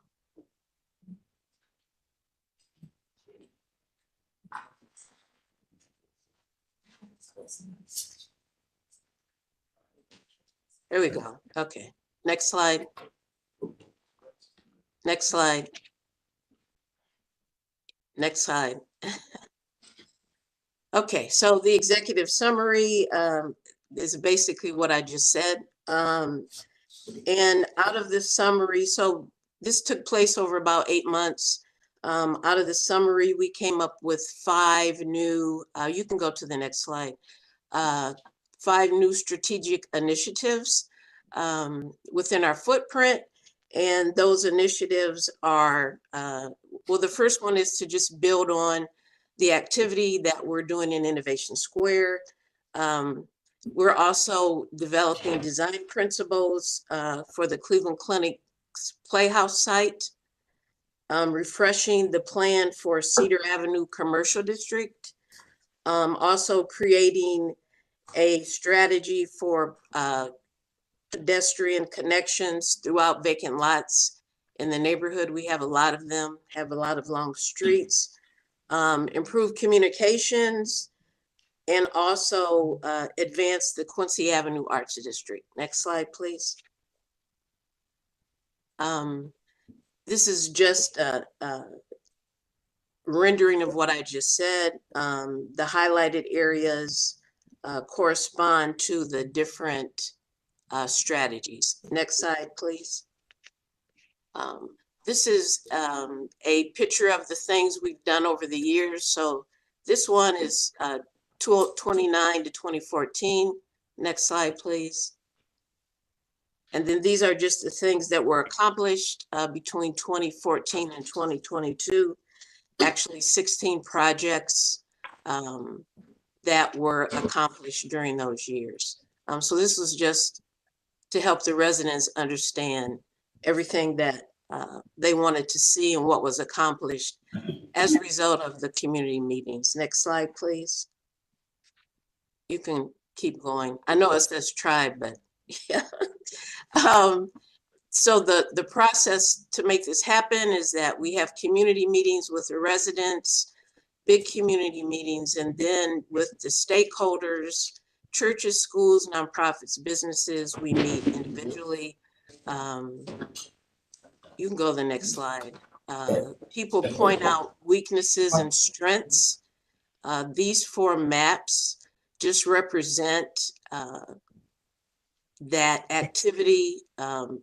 The first one to your left is the 20, let's see, what is that? The 2003, and then the one in the right-hand corner is the 2022 strengths and weaknesses. So you can see we made some progress. Next slide, please. These are the things that the neighborhood said that they wanted, or that they considered as strengths and weaknesses: housing, programming, youth services. I'm just going to do the top 5. The parks and the vacant lots, educational programs for youth, and better communication. And you can go to the next slide. Some of the strengths and weaknesses were actually the same thing. But as I said before, it took us about 8 months. Our board accepted the plan in April. And, you know, we're before you now for adoption. You can go to the next slide. One of the thing I want to say about the weaknesses is that from the beginning, the neighborhood wanted a grocery store, which is now underway. So you can go to the next slide. This again is the how to approach the investments. And so you can go to the next slide.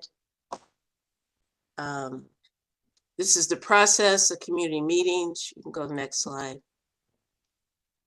You can go to the next one.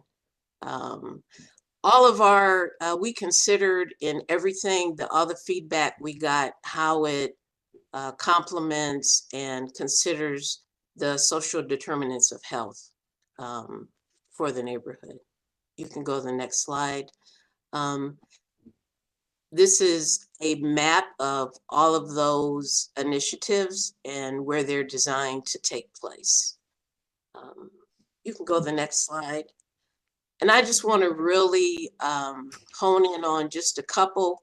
The design principles for the Cleveland Clinic Playhouse. So this will be ongoing conversations with them about how the neighborhood wants this site to interact with the neighborhood, and that the clinic keep in mind and respect the neighborhood and make sure that this site does have uses for the community, welcoming uses for the community. You can go to the next slide. More of the same. You can go to the next slide. Refreshing the Cedar Commercial District. We don't have this is between East 89th and East 105th Street. Don't have a lot of available spaces, but do have some spaces that we're looking to do mixed use. People wanted to see restaurants, retail, and commercial on Cedar.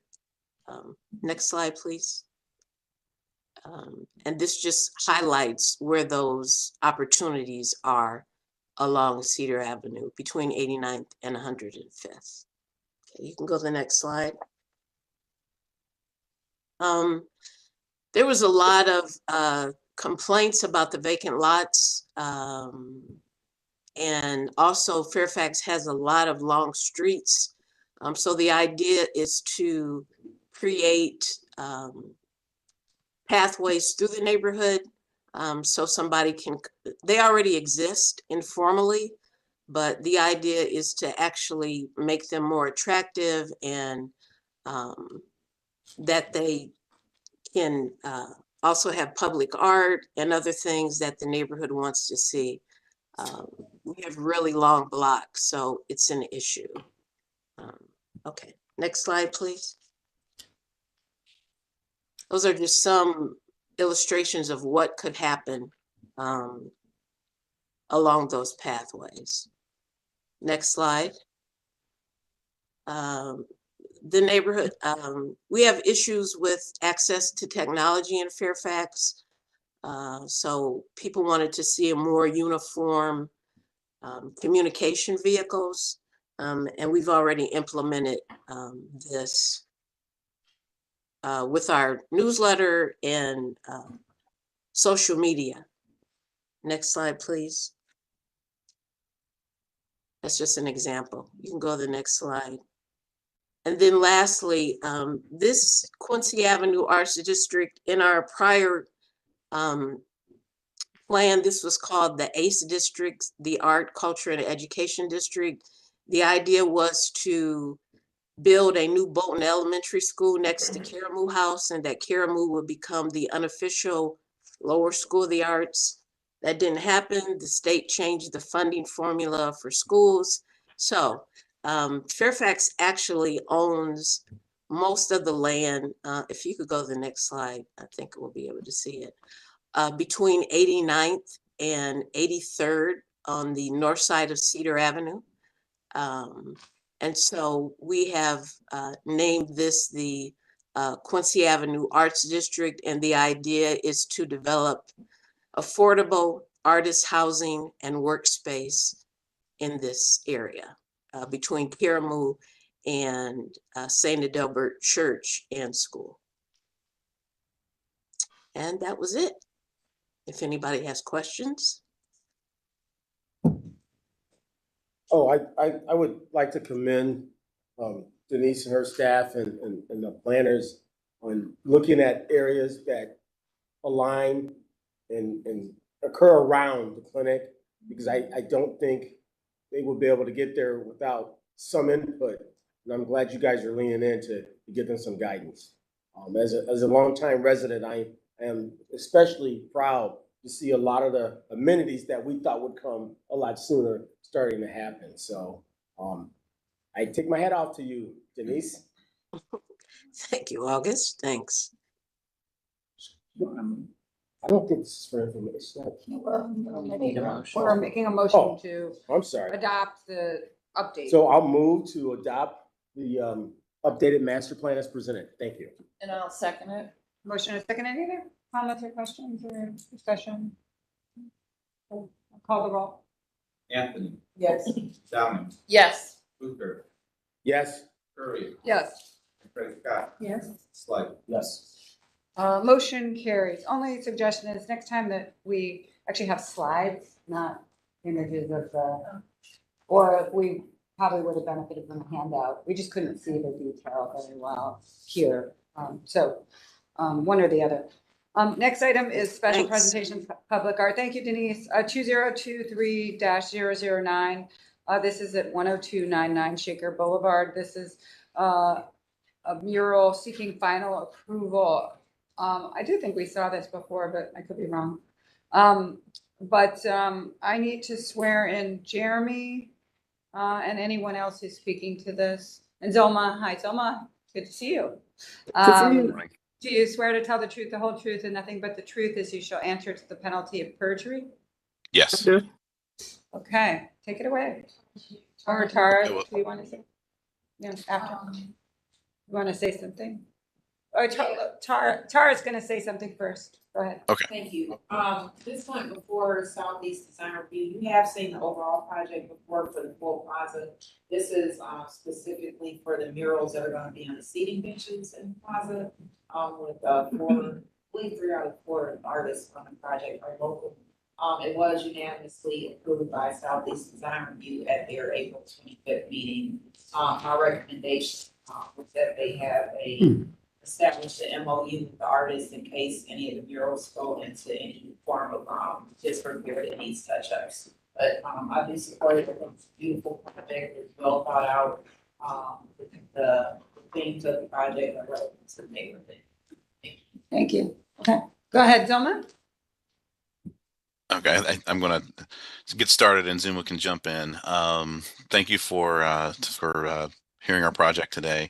As Tara said, I believe we had site plan approval for the park back in 2021, and we're here for the public art approval. Just to give a little bit of background just to put the public art into context. East End Neighborhood House is a 501c3 charitable organization that serves a greater Buckeye Woodhill neighborhood. The 113-year-old neighborhood-based center exists to provide families within the community culturally diverse, compassionate social services and education so members can become self-sufficient and thrive. And if you could skip to maybe 2 more slides. 1 more. There we go. So the East End Neighborhood House is located at the corner of Shaker Boulevard and Woodhill, and their parcel extends to East 103rd. And the Ubuntu Gathering Place is a park that has been constructed on the east end of their parcel, right at the corner of Shaker and East 103rd. And I think you can go ahead to the next slide. So phase 1 was completed in December of 2021, and phase 2 has been completed December of 2022. And so here's a rendering of the park itself, and on this rendering we are locating where these art walls are have been constructed and where the murals will exist. So we've got 3 art walls throughout the park. Art wall number 1 is on the east end of the park. Art wall number 2 is kind of centrally located behind the main plaza area, and art wall 3 is on the west end of the park, kind of around the mound, the hill area. I also want to point out that these renderings do show an obelisk in the site that has not been fully designed and has not been submitted for approval yet. So that would be a future permit that we would be applying for at some time down the road. You can go to the next slide. The art walls themselves have been constructed with a 30-inch height and an 18-inch thickness, so they do serve a dual purpose. They do act as seat walls as well for the park. So we thought that was the benefit of doing that was obviously to provide additional seating in the park for public events, but also for security, and also we felt like it just really fit the nature of the park very well. And then each art wall is about 27 feet 9 inches long and has a bit of a curvilinear shape to it. Art wall number 1, which is again located on the east end of the park, it's going to be created by Octavio Logo, who is the artist, and it will have an Ubuntu theme. And just to kind of back up a bit, Ubuntu is kind of the overall theme of the park itself, and that is a statement that says, "I am because we are, therefore I am." And Mr. Logo is naming his mural, "I am because we are." And I've got a little bit of a statement from him about this mural that I'll read. "I am because we are is not only the representation of the community we are, but of the values we want to manifest and nurture. This mural brings a voice of collectivism instead of individualism and nurtures the belief in a universal bond of sharing that connects all humanity. There is no me without you. There is no us without them. We all belong to this earth, nature, and humanity. These values and beliefs are represented in our mural throughout the connection between the baobab tree, the fauna, the collective individuals, music, singing, everyone playing their role in the same level of reality, interconnected individuals. And this mural will be include a Nova Color acrylic paint with long-lasting exterior premium colors that would be painted over a white base layer on the face of the wall. And the mural can be protected every 2 years with a clear coat of exterior varnish. And also each of these walls will include an embedded plaque on the top that will include a QR code that then visitors can scan and have a link to the artist's description of the mural. We can go to the next painting. So the next mural is number 2, which is again centrally located in the park. That's being created by Natalie Bermudez, and the theme there is an ancestral and reflective theme. And just a bit of a description on her, from her. She says, in this painting, I wanted to represent our heritage and multiculturalism as well as our union. That is why these two mothers share the same heart. In the dress of the indigenous mother, we can see that there are details that represent childhood and our dreams as children. Similarly, details in the dress of the African American mother, we can see many people in her womb as a representation of the beginning of life. This then connects with the light that means the transcendence to the next life. And this mural would be a combination of acrylic and aerosol paints that would be painted directly onto the wall face. And again, that one would be protected every 2 years with a clear coat of exterior varnish, similarly to the other one. If we can go to the next wall, this one is being created by Krista Childs, and it has a literacy theme, and then a little bit of a description from Mrs. Childs. Currently, I'm working on the art wall mural project with Easton Neighborhood House. The name of my mural is Family Ties. The theme of this mural is to showcase the importance of healthy family dynamic while also including the theme and influence of Ubuntu. The artwork shown that the artwork shows that habits and intergenerational relationships are inherited and passed down. My piece is extremely colorful, soft, and vibrant, but it's also strong and forceful. And similarly to Ms. Bermudez's painting, this mural will use a combination of acrylic paint and aerosol paint. It'll be painted directly on the face of the wall and can be protected every 2 years with a clear coat of exterior varnish. So we can go to the next slide. Actually, this is just a summary of what I was stating about the application installation materials. So we have a few renderings of the park itself and where these art walls will sit. I will again just state that the obelisk obviously is something that will be a future permit application.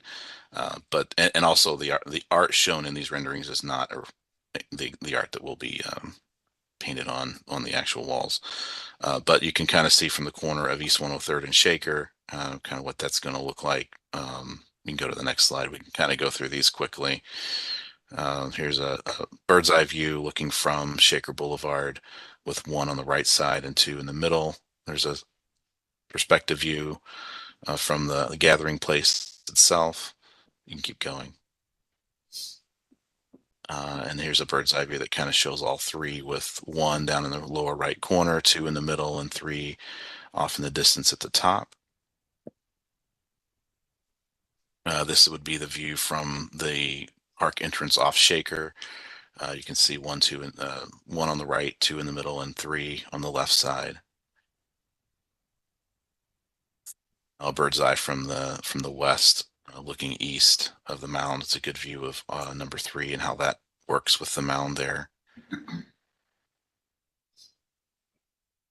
And then another kind of eye level view from that same vantage point. And with that, that's my presentation. I don't know, Zulma, if you want to add anything to this before we go to questions or not, but you're Well, welcome to. I'll just say that I'm extremely proud of this work. It is the result of collectivism and seeing each other in each other. This is a 12-year labor and desire by East End Neighborhood House. It took us a long time to get here, but we are very proud of the result and excited about the fact that it speaks to our culture, our connectivity, our neighborhood's desire to have somewhere that is beautiful, that we can gather, come together, learn. We could do childcare outside. We could have our senior activities outside. And we're even engaging our community members on how to take care of the space by teaching them about green space care. So it's multifaceted in its purpose, but again, I am most proud of the fact that it speaks to our culture, our history, and our connectivity. So I thank you all for listening today and for your time. Thank you, Zelma. A quick question, because this has been going on for a while. Does the Cleveland Foundation have funding into the park? At the very, very beginning, there was partial funding when we were doing assessments and feasibility about what to do. Because Just to be safe, I'll many abstain. phases of this project before we Okay. land on this. I thought so. So we'll abstain. I will abstain when we get there. Any questions, comments? Yeah, I just want to say that all three of these murals are strikingly beautiful. Job well done. It's some of the best murals I've seen in the city. So. Madam Chair. I just had a quick question. Tara, you had mentioned that you had recommended an MOU between the artists and East End, and I see detailed that the 2-year kind of maintenance plan in here. Who would ultimately be responsible though for conducting that maintenance or issuing that maintenance plan in 2 years? It would be East End Neighborhood House, and that MOU is already done with the artist. So. Awesome. Great to see you. Madam Chair, I'd like to move approval of the Ubuntu Gathering Place mural at 10299 Shaker Boulevard. Second. A motion and a second. Call the roll. Anthony. Yes. Downing. Yes. Blucher. Yes. Kirby. Abstain. McCray Scott. Yes. Slight. Yes. Motion carries. Can't wait to see it. I know. Thank you so much. Great. June 16, big celebration. You are all invited. Yes. Last design review item is Cleveland Hopkins International Airport. This is the relocation of picket fences, which we had seen a while ago. Tara and Sherry from the city, I don't need to swear you in, so go ahead. Thank you. So this project at the airport is a result of the Chapter 186 Cleveland Public Art Program, which indicates 1.5% of the construction costs of eligible capital projects that public art has allocated. And there was a recent renovation of the Brown Transportation Center at the airport. So we are here to get the approval of the artist rendering. It was approved by the Public Art Committee recently. So the new location of the artwork, which is being moved from Concourse B, which is in commission, is going to be relocated from Concourse B into the exterior space of the Brown Transportation Center. There's a budget of $36,000, and the artwork type is going to be stainless steel laser cut mural. So in this situation, because that concourse has been closed for a while, rather than issuing an RFQ for new artwork at the center, the Public Art Committee and the airport decided to repurpose existing artwork, reimagine it in a new space. So that was a decision that was made. So they invited the original artist to make modifications to the artwork and relocate it. So I want to turn this over now to Sherry Cloud from the airport to get more into the artwork specifics. Good morning, everyone. My name is Sherry Cloud, and I manage the art program and the tour program at the airport in the guest experience department. So as Tara said, Picket Fences is designed by Cleveland artist Mark Howard, who also happens to work for one of the vendors at the airport. So he was very excited to see that his artwork is going to be repurposed. Each of the pieces totals a linear footage of about 57 feet, and they are Time Flies. Let me name them in the order that they are. It's Man with Luggage, the Airfield and Plane, Time Flies, and Runway and Airplane. So the artwork, as you know, it consists of 4 laser-cut stainless steel panels. They have been in the Concourse D since its closing and has not been viewed by anyone. Since then, we have done a new ground transportation project, which sits on the south end of the airport that welcomes all visitors through the one entrance to the airport to keep them off of the upper roadway, because we're going to be doing construction there later on. So this is the site plan, and that wall right there is where we plan to put the artwork. So as you can see, we'll affix it to the wall with 1-inch standoffs. And these are the standoffs that will be used along with anchors that will go through that. And then that is it. We do have lighting that I did not get a chance to put into the presentation, but the lighting are like floodlights that would shine onto the wall. And we're looking at having different colors in the airport's theme of blue and green. Will it weather? It's stainless steel. But what type of paint stainless Yeah. steel? Is it 316? I'm not really sure, 'Cause but if it's 304, it might. It's gonna weather. Yeah. Yeah, I I'm just sorry. wonder, like, I'm sorry, it depends get what to type it is. Like, he's just saying, we were asking because it depends what type of steel it was. If it's not a certain grade, then it's going to actually, if it's outdoors, it's gonna weather. Well, what I can do is find out from the artist, but from what I was told from him, that would not be the case, which is why Okay. we wanted to. You just might want to check, because we I- put it I out will there do and then that. it doesn't, we might need covered, or we might need to put it behind something. Some or type of something, coating yeah. or something, absolutely. But there's a process, I think it's called pacification, Mhm. that you can actually treat it with. You get all the impurities and things that might cause it to corrode. Yeah. Just maybe verify that. I mean, it's such a great thing. I just don't want it to put it outside and then in 2 years it's corroded. Another quick question. What's gonna happen to Andy Yoder's airplanes that I love? We're working on that too. We have a, absolutely. I love First, they that. have to be restored. All right. Because they're like in really bad shape. They Oh. started healing some time ago. So we'll have to have those restored, which will probably cost us $1 zillion. And then, as part of the airport's master plan, we didn't get to the art portion of it, but once that part is, not finalized, but conceptualized, we will add the Andy Yoder plans Okay. in there. Okay. Madam Chair, I'd like to move approval on the picket fences artwork relocation at Hopkins. Second. Motion is second, call the roll. Wait. Oh, I was just gonna say, I'm on the public art committee, so I was aware of this kind of from multiple angles. But I didn't realize that Mr. Howard also worked at the airport, so I think that's a really cool thing, and I don't know, I personally think it'd be a cool story if anyone from the art media is listening. Just to be able to, I'd love for him to kind of get credit as this is not only his art, but he's also like someone you can see as you go to fly him now, so. Absolutely. He works at Hudson News. Okay, cool. Okay. Thank you. Anthony. Yes. Downey. Yes. Fluker. Yes. Curry. Yes. McCray Scott. Yes. Slice. Yes. Thank you. Thank you. All right, well, we have mandatory referrals. Rick is here for a couple.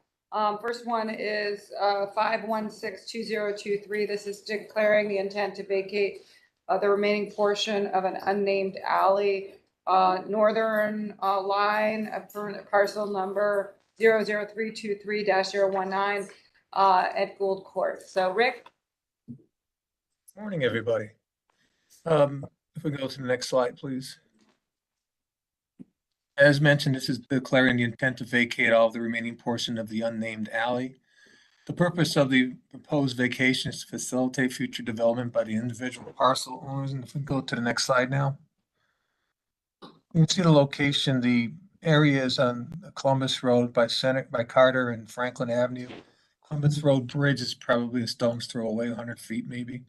What is going on now, most of the, or not most, all the unnamed alley has been vacated to the south. This is the remaining portion that is being requested. To the west of that yellow area, which is about 16.5 feet by 191 feet, is RTA property.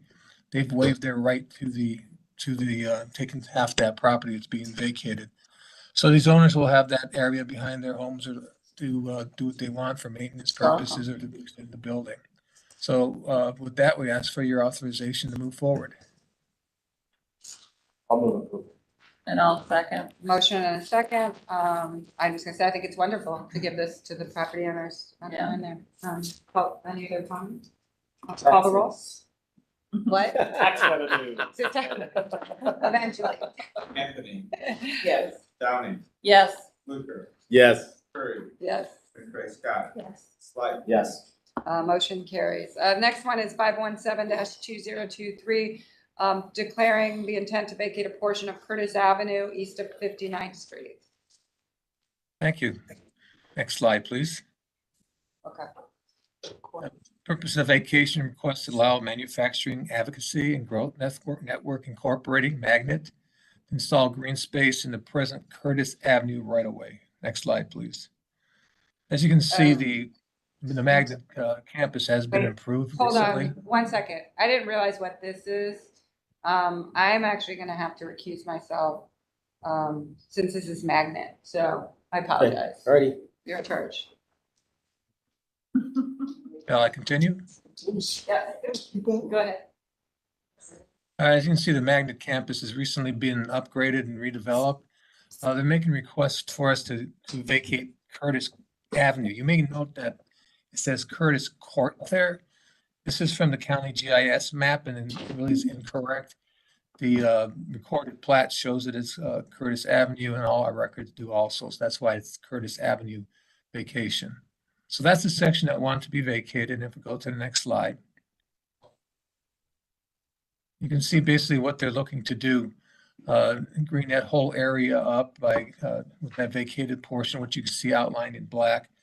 Right now, there's a property owner in the lower left corner. You can see that kind of V shape there.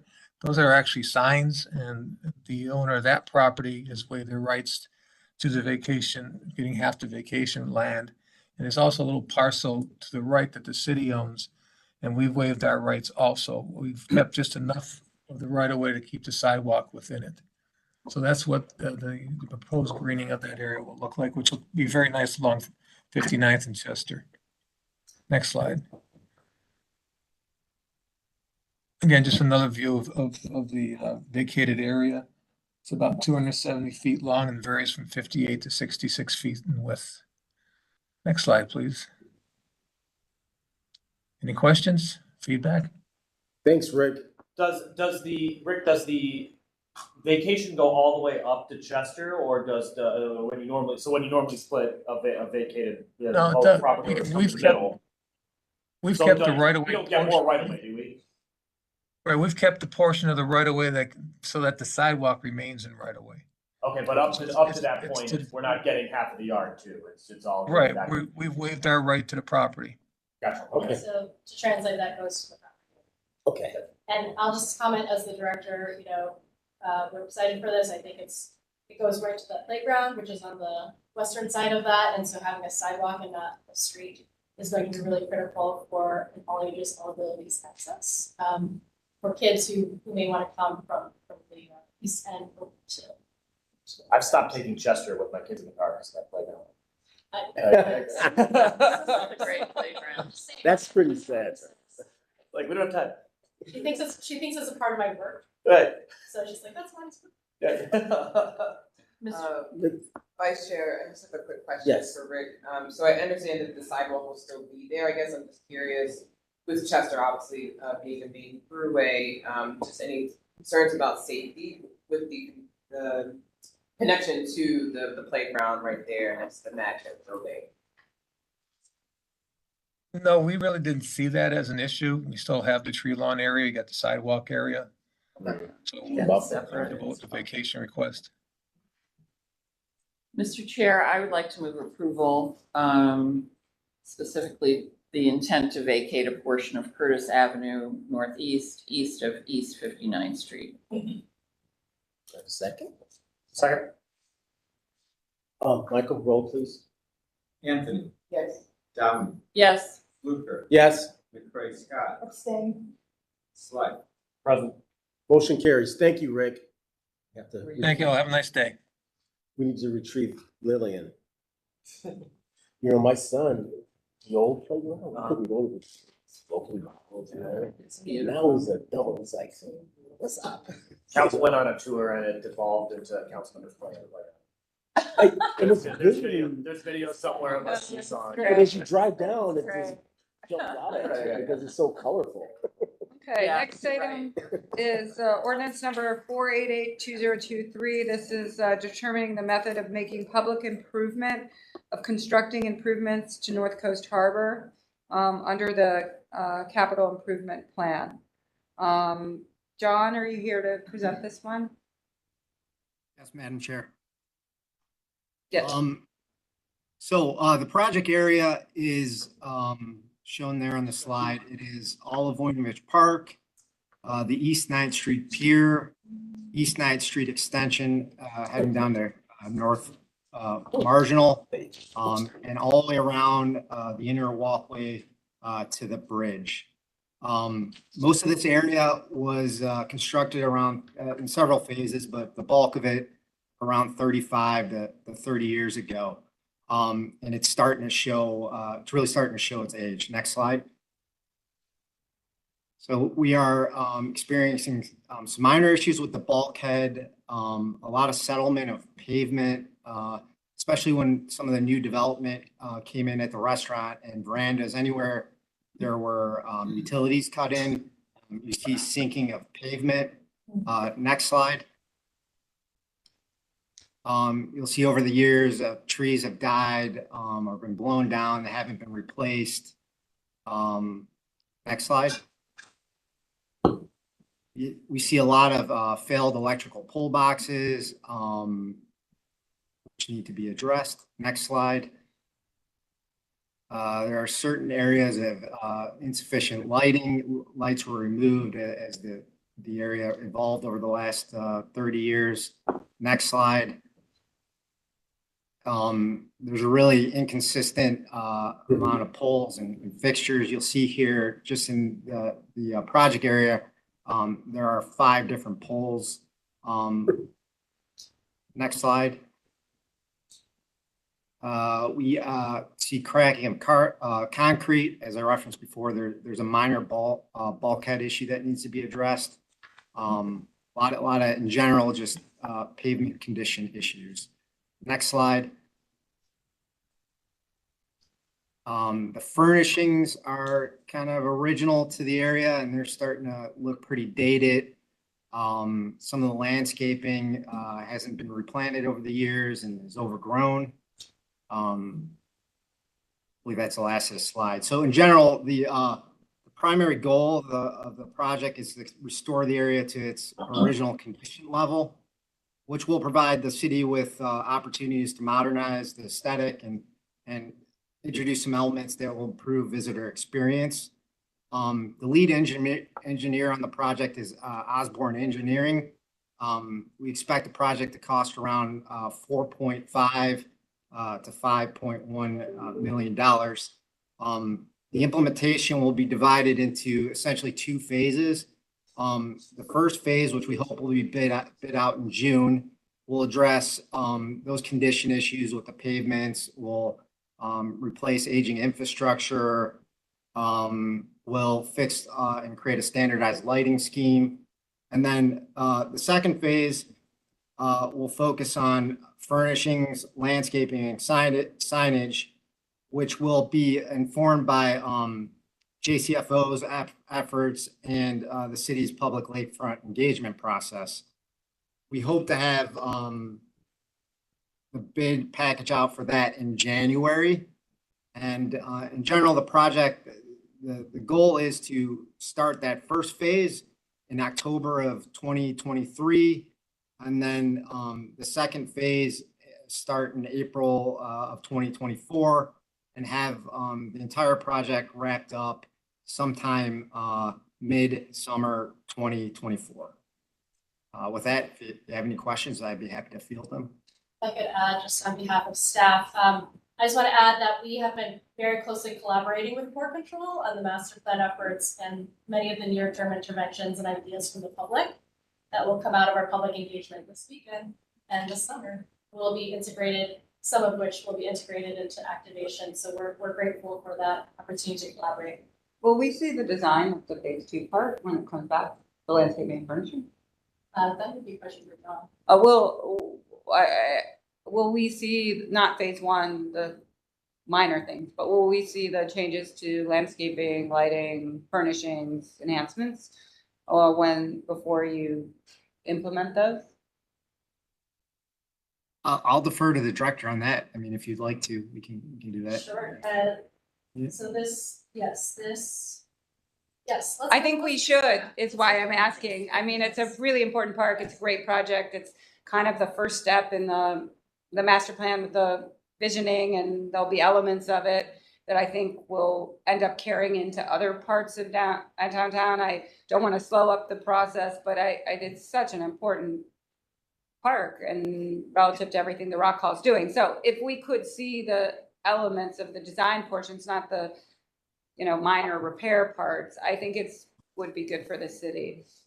Madam Chair, I'd like to move approval for making these public improvements to North Coast Harbor, but add that we, as a commission, see the second phase of these improvements before they're implemented. Second. Motion and second. Any further discussion?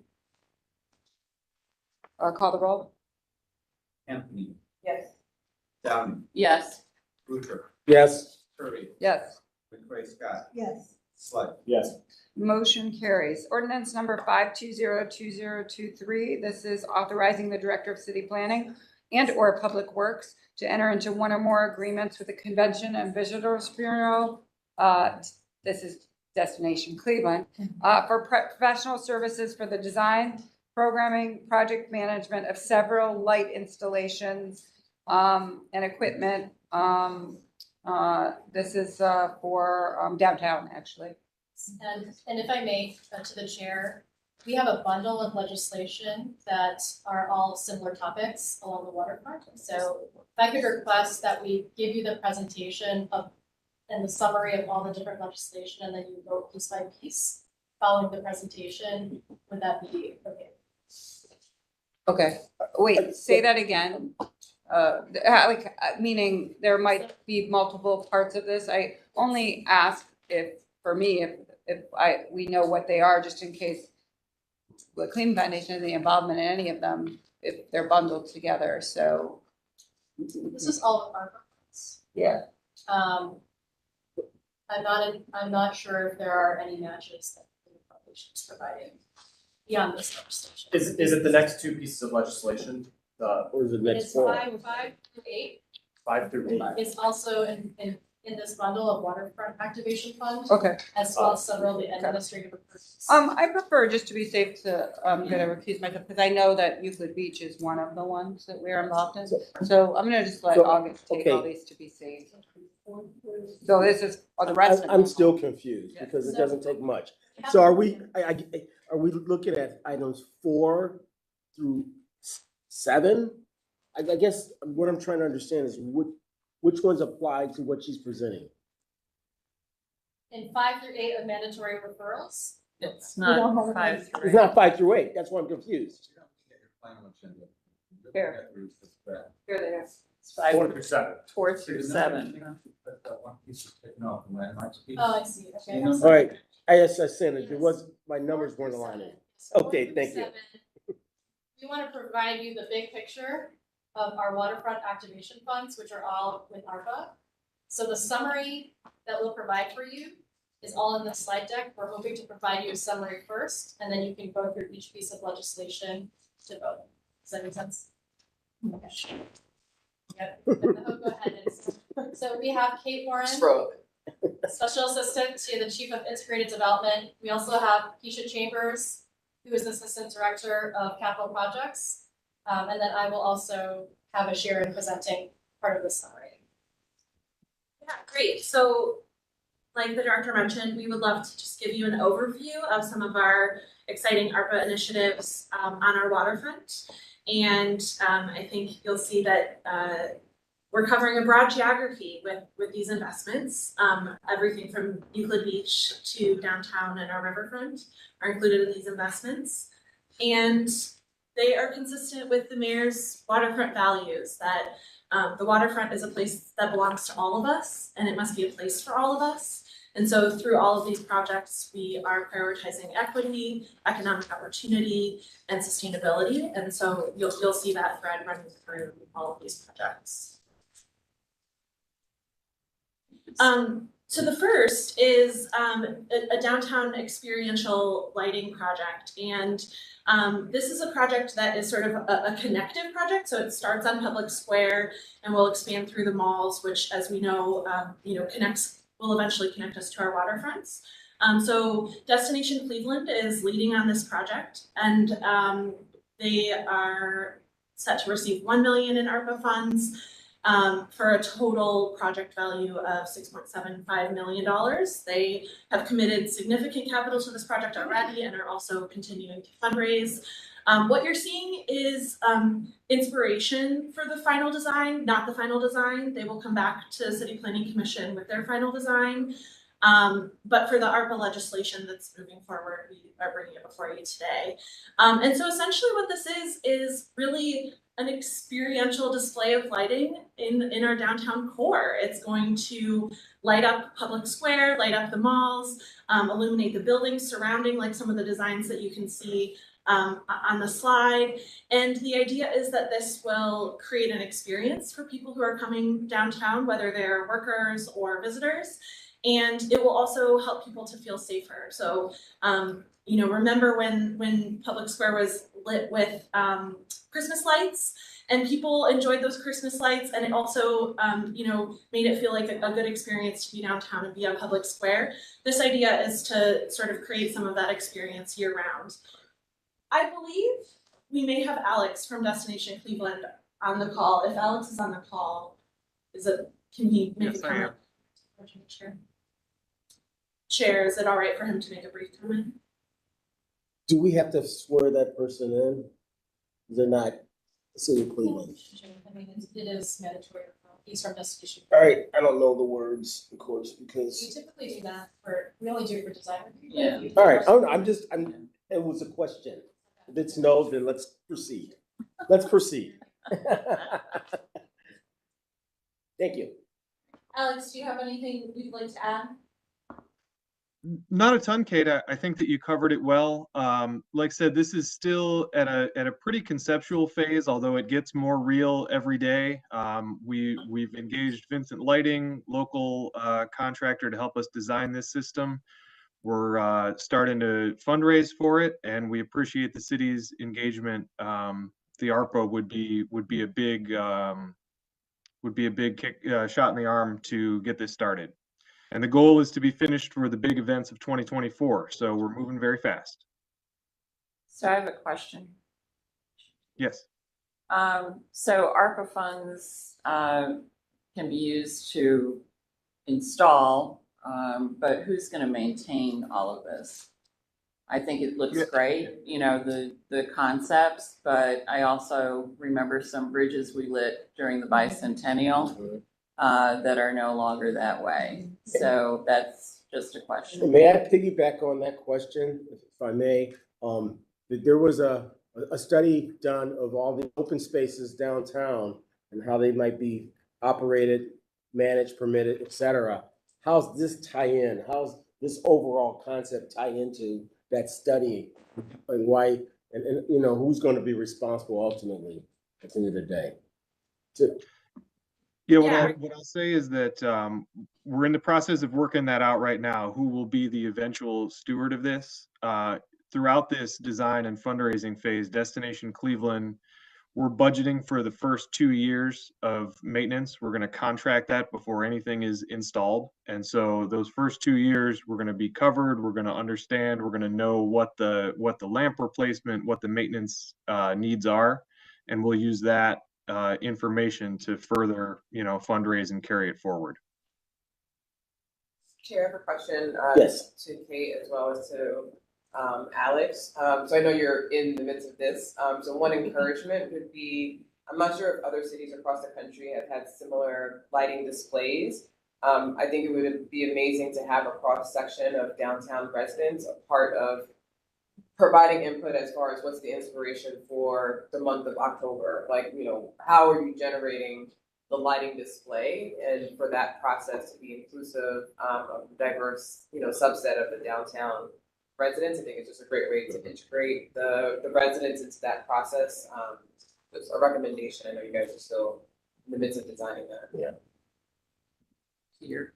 Yeah, it's a great point, and Destination Cleveland, I know, they have not even begun the programming of the design, but that's a great point, and really value that community input in that process. And I think one thing I would like to add is, as well as, it's coordinated with activities that go on, whether it's an, NCAA, tournament or whatever's going on, so that it's a coordinated effort across all the venues.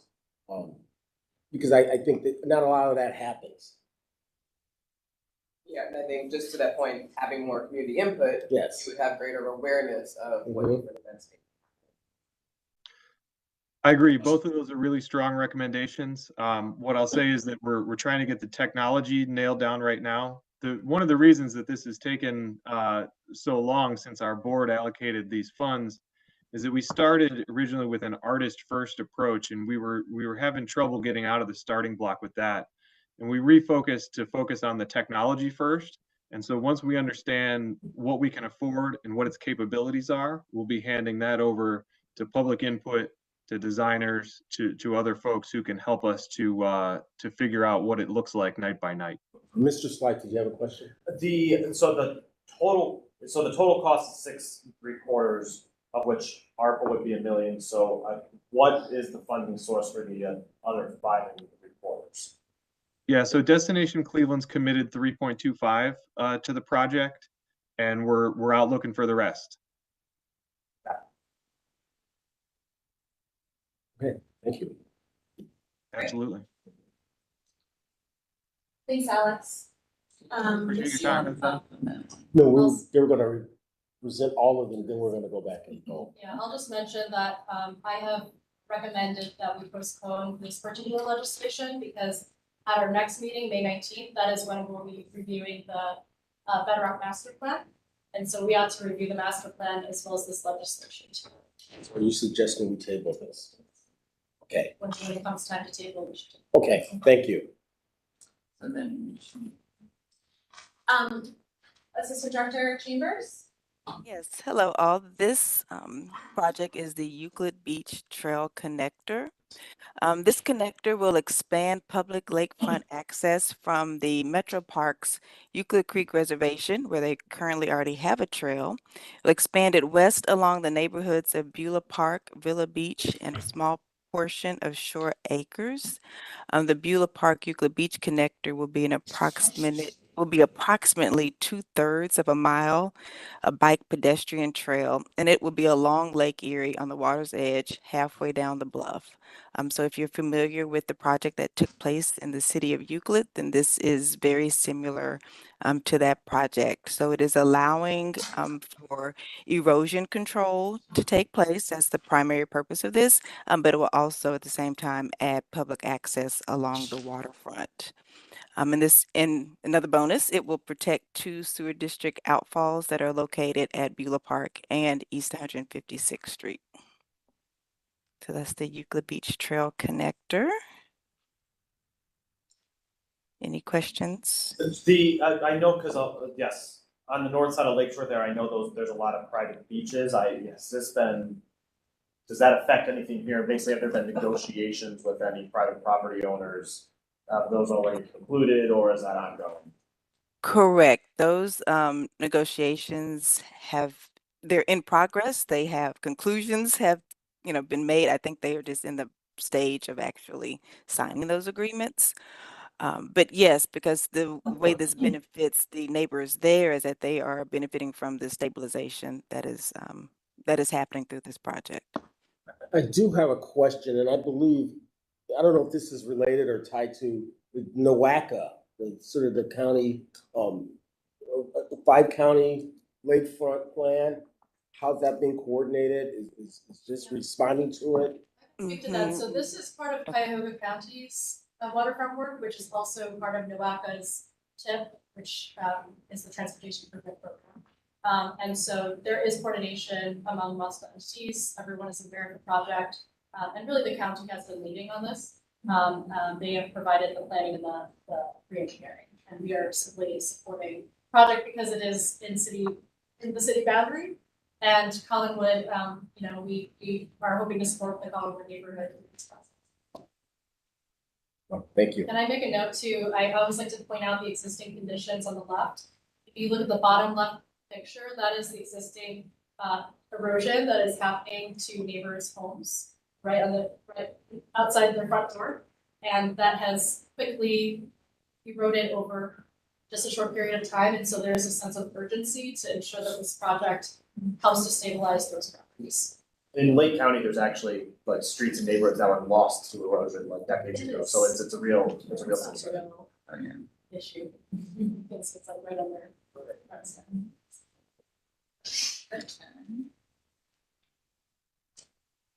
Okay, the next project is the Euclid Creek Greenway.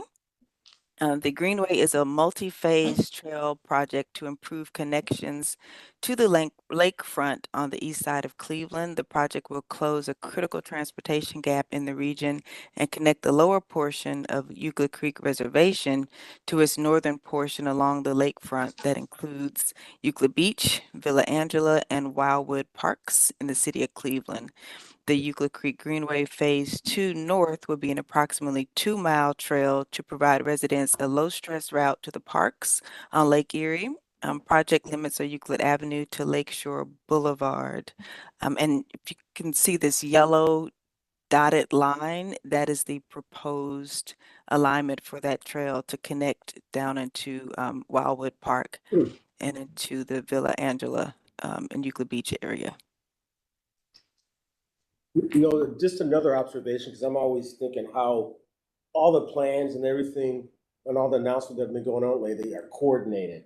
I saw something in Cranes yesterday about parks and recreation being sort of taken a look at the master plan, how it's managed and run.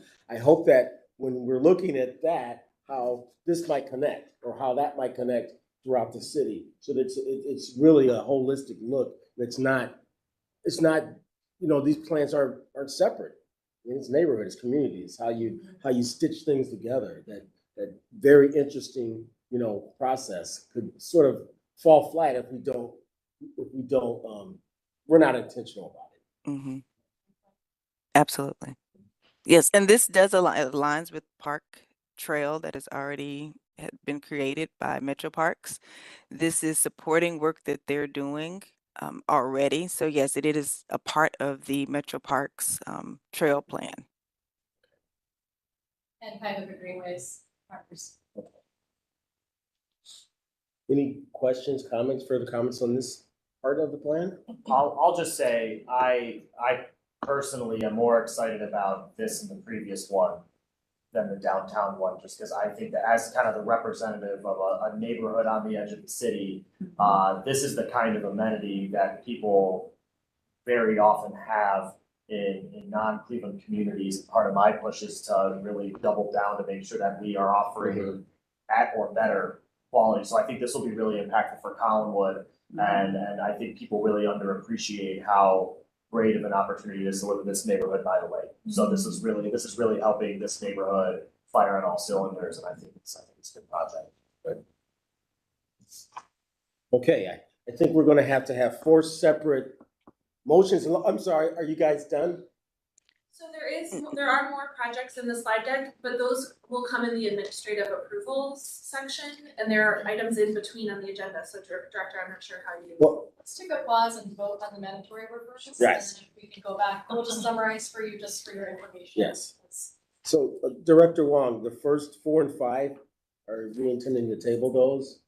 Not We're voting on. Not 4, but 5. But fine. Okay, all right, so let's entertain item number 4 first. So, Mr. Chair, I will move approval on the mandatory referral ordinance number 520-2023. Second. Roll call, please. Anthony, Yes. Downey, Yes. Fluker, Yes. McCray Scott, Yes. Slight. Yes. Mr. Chair, I will move to table ordinance number 526-2023. Second. Roll call, please. Anthony, Yes. Downey, Yes. Fluker, Yes. McCray Scott, Yes. Slight. Yes. Mr. Chair, I will move approval on ordinance number 528-2023. Roll call, please. Anthony, Yes. Downey, Yes. Fluker, Yes. McCray Scott, Yes. Slight. Yes. Mr. Chair, I will move approval on ordinance number 529-2023. Second. Roll call, please. Anthony, Yes. Downey, Yes. Fluker, Yes. McCray Scott, Yes. Slight. Yes. Thank you. All right, administrative approvals. Yes. Okay, let's proceed with the presentation. Again, this is informational as, these are administrative approvals. We selected these as administrative approvals because the projects have not been clearly defined yet, nor do they have specific, targeted geographies. These are future-oriented legislation. So I'll speak on this one. This is a near-term interventions fund for the downtown Lakefront Master Plan. As a part of the scope for the current contract with James Corner Field Operations. As a part of the scope for James Corner Field Operations, they are tasked to create at least 3 near-term interventions that will be implemented in the next 3 to 5 years. And this $1 million will go towards the design, the fabrication, and the installation of those activities. We expect those activities to be all season, all year round. Here are some inspiration photos, everything from warming huts to pop-up roller skating opportunities. There are also micro retail opportunities that could pop up, etc. Please. Any questions? Okay, next is Inspector. Okay, this is for the North Coast Connector project. We are still in the study phase of this project, the feasibility study phase, and identifying the alternatives. And those alternatives at the moment stand at a land bridge, which will go over the shoreway as is, or a land bridge which will go over a boulevard. And also the third is no action. So we are reviewing those 3 alternatives with the public. We have public meetings coming up this Saturday, Tuesday, and Thursday. So we invite you all to participate in our public engagement around the North Coast Connector. But this ask is specifically for supporting the design phase. So like I mentioned, we are in the study phase, but moving forward, we will need to transition to the actual detailed design phase once we determine what that project will be. And that is the purpose of the allocation of these ARPA funds.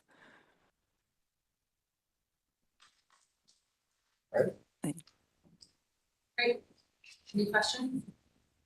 Nope. And then for Irish Town Bend, let me get my notes real quick. This project is to correct a major hillside failure that threatens to disrupt commerce on the river. So this is a hillside stabilization project. The funds, the $5 million, will go to support that work as well as to support the work for the actual the development of the Irishtown Bend Park. This project is being led by the Cuyahoga County Port Authority. And we are providing the stabilization portion for this in order to elevate and support the work that is planned. Any questions?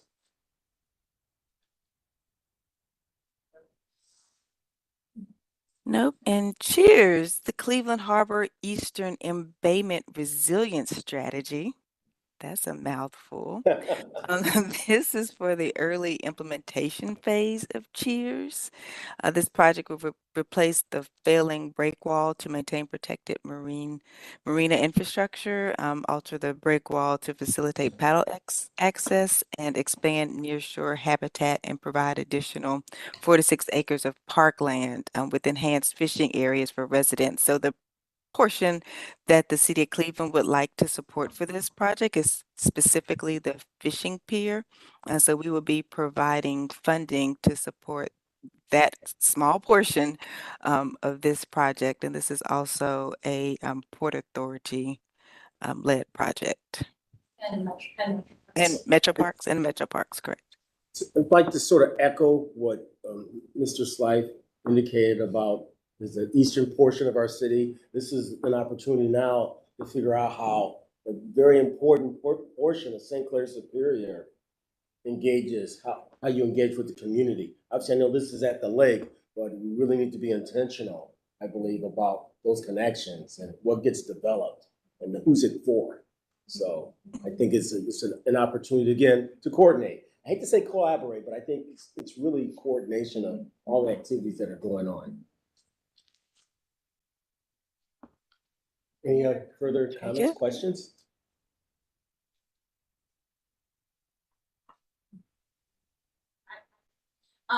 So we are also proposing $3 million in ARPA funding to seed the creation of a waterfront development.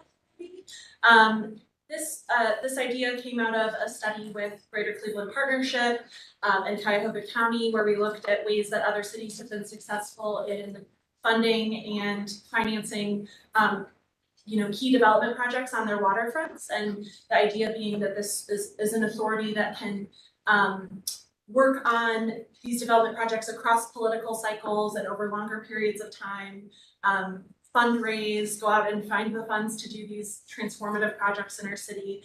And so, we're proposing seeding this entity, which will likely be called the North Coast Development Corporation. And that entity will assist the city of Cleveland and our partners with the development of the lakefront in the area that is shaded in blue on the map that you see on the slide. And really this investment is going to lay the foundation for a decade or more of transformative development on our lakefront. Comments, questions? I think I would like to abstain from this one. Okay. Pursuant to additional, look, I'm gonna be blunt, other development corporations do not get $3 million of seed funds from the city of Cleveland, nor is anyone approaching them with $3 million of seed funds from the city of Cleveland. So I agree with the intent. I wonder if this is the correct funding source for it. So I will abstain from this one. This part of our agenda is a slate, so we vote on the entire administration, right? Chair, point of order too for this one. This will be coming to us and will be on the administrative approvals for the next. Okay. Term. So it's, okay. We are not voting on this full information. Okay, But we all right, can note thanks.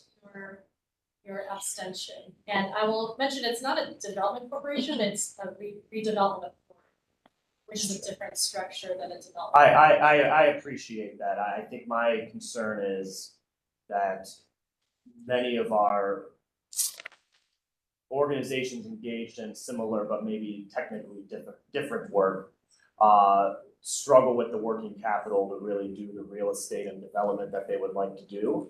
And I've been pushing for funding for that sort of work. And I have many comments that I could get into, but This is a dense and large amount of ARPA funding in a very important part of the city. But there are other important parts of the city. So I will be interested in hearing more about this, and I will determine at that point how I want my vote to be recorded on that one. But thank you for the informational presentation. So to be clear, this is not on the agenda. This is just for information. We're not voting on this for this one. Okay. You guys have confused me today. When we get to vote, let me know what we're doing because I'm not totally clear where we are. So I apologize. Continue, please. No apologies, and we're going out of order a little bit on the agenda because we wanted you to be able to see the full breadth of all of the projects and the way that they were on the agenda. Which is fine. I just need a roadmap. That's all. My roadmap's not very clear. Pardon? I was just gonna say with number. Yeah, I don't know where we are on the agenda. Well, this isn't on the agenda. I know, but Yeah. it doesn't matter. I don't know what's on the agenda, what's not anymore. So, This one is will be listed on the agenda for the following. right. week. All right. Everything else before this is listed in today's administrative. That's what I thought. Okay. Okay, I'm not crazy. Please proceed. Where's the Cheers program? Which ordinance is the Cheers program? Because I didn't see that one either. But That's, I think, 531-2023. 531? That's out of order. Okay. Okay. All right. Okay. Mr. Chair, I would like to move approval on all of the administrative approvals. Thank you. And I second. All right, Michael, first, we had a motion and we seconded administrative approvals. Roll call, please. Thanks, Diane. Anthony. Yes. Down. Yes. Yes. Curry, I'm sorry. McCray Scott. Yes. Yes. Thanks, that makes it easier. We need to move on. Yes, I agree. It's been a wild ride trying to work with all of the many partner pieces, so I appreciate your. Thank you. I will make my director's report very brief. Xavier, if you could prime up the video. First, I wanted to share congratulations to Lillian, although she has stepped away. But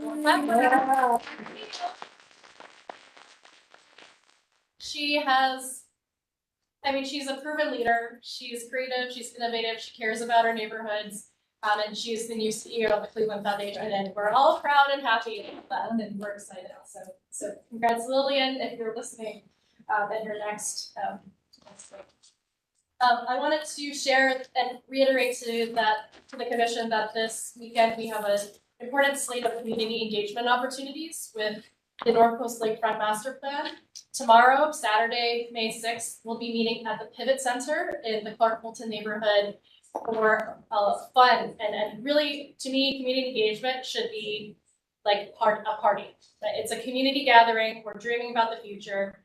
We will have childcare on site as well as kids activities to help them dream about the lakefront. We'll have food catered by local restaurant in Clark Fulton. We'll have arts activities and performances, and then an opportunity to really capture stories of the lakefront.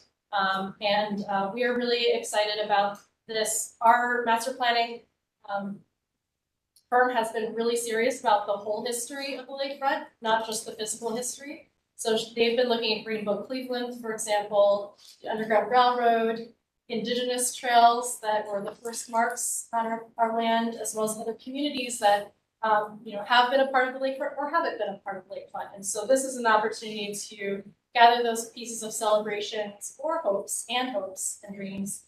We will also have Tuesday, May 9th, we'll have engagement at Kabat Sick Recreation Center from 5:30 to 7:30. Same thing, childcare, food from Cafe LA from St. Clair Avenue. We'll have arts from Upcycle Park Shop. It's going to be very local and very exciting and fun. We will have a virtual meeting as well on Thursday, May 11th during the lunchtime period for anyone who would like to join us. We're trying to provide various types, forms of engagement, as well as translated materials The boards will be translated in 3 different languages, English, Chinese, and Spanish. So we're excited. So we'll work on pulling up the video. I also want to share that the next meeting, May 19th, is going to be a big slate of projects. We have many major projects coming our way, including the Bedrock Master Conceptual Framework Plan, Master Plan. We'll also have the Rock Hall coming before us for schematic review, as well as other key projects. So please block off time from 9 to 12 next time, just to ensure that we have enough time to review all these different projects. And the staff has been pretty mindful to make sure that we're taking urgent projects only, in addition to these major projects.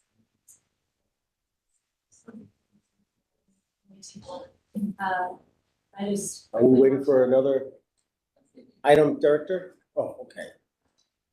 This is an opportunity just to show a video to get everyone excited for.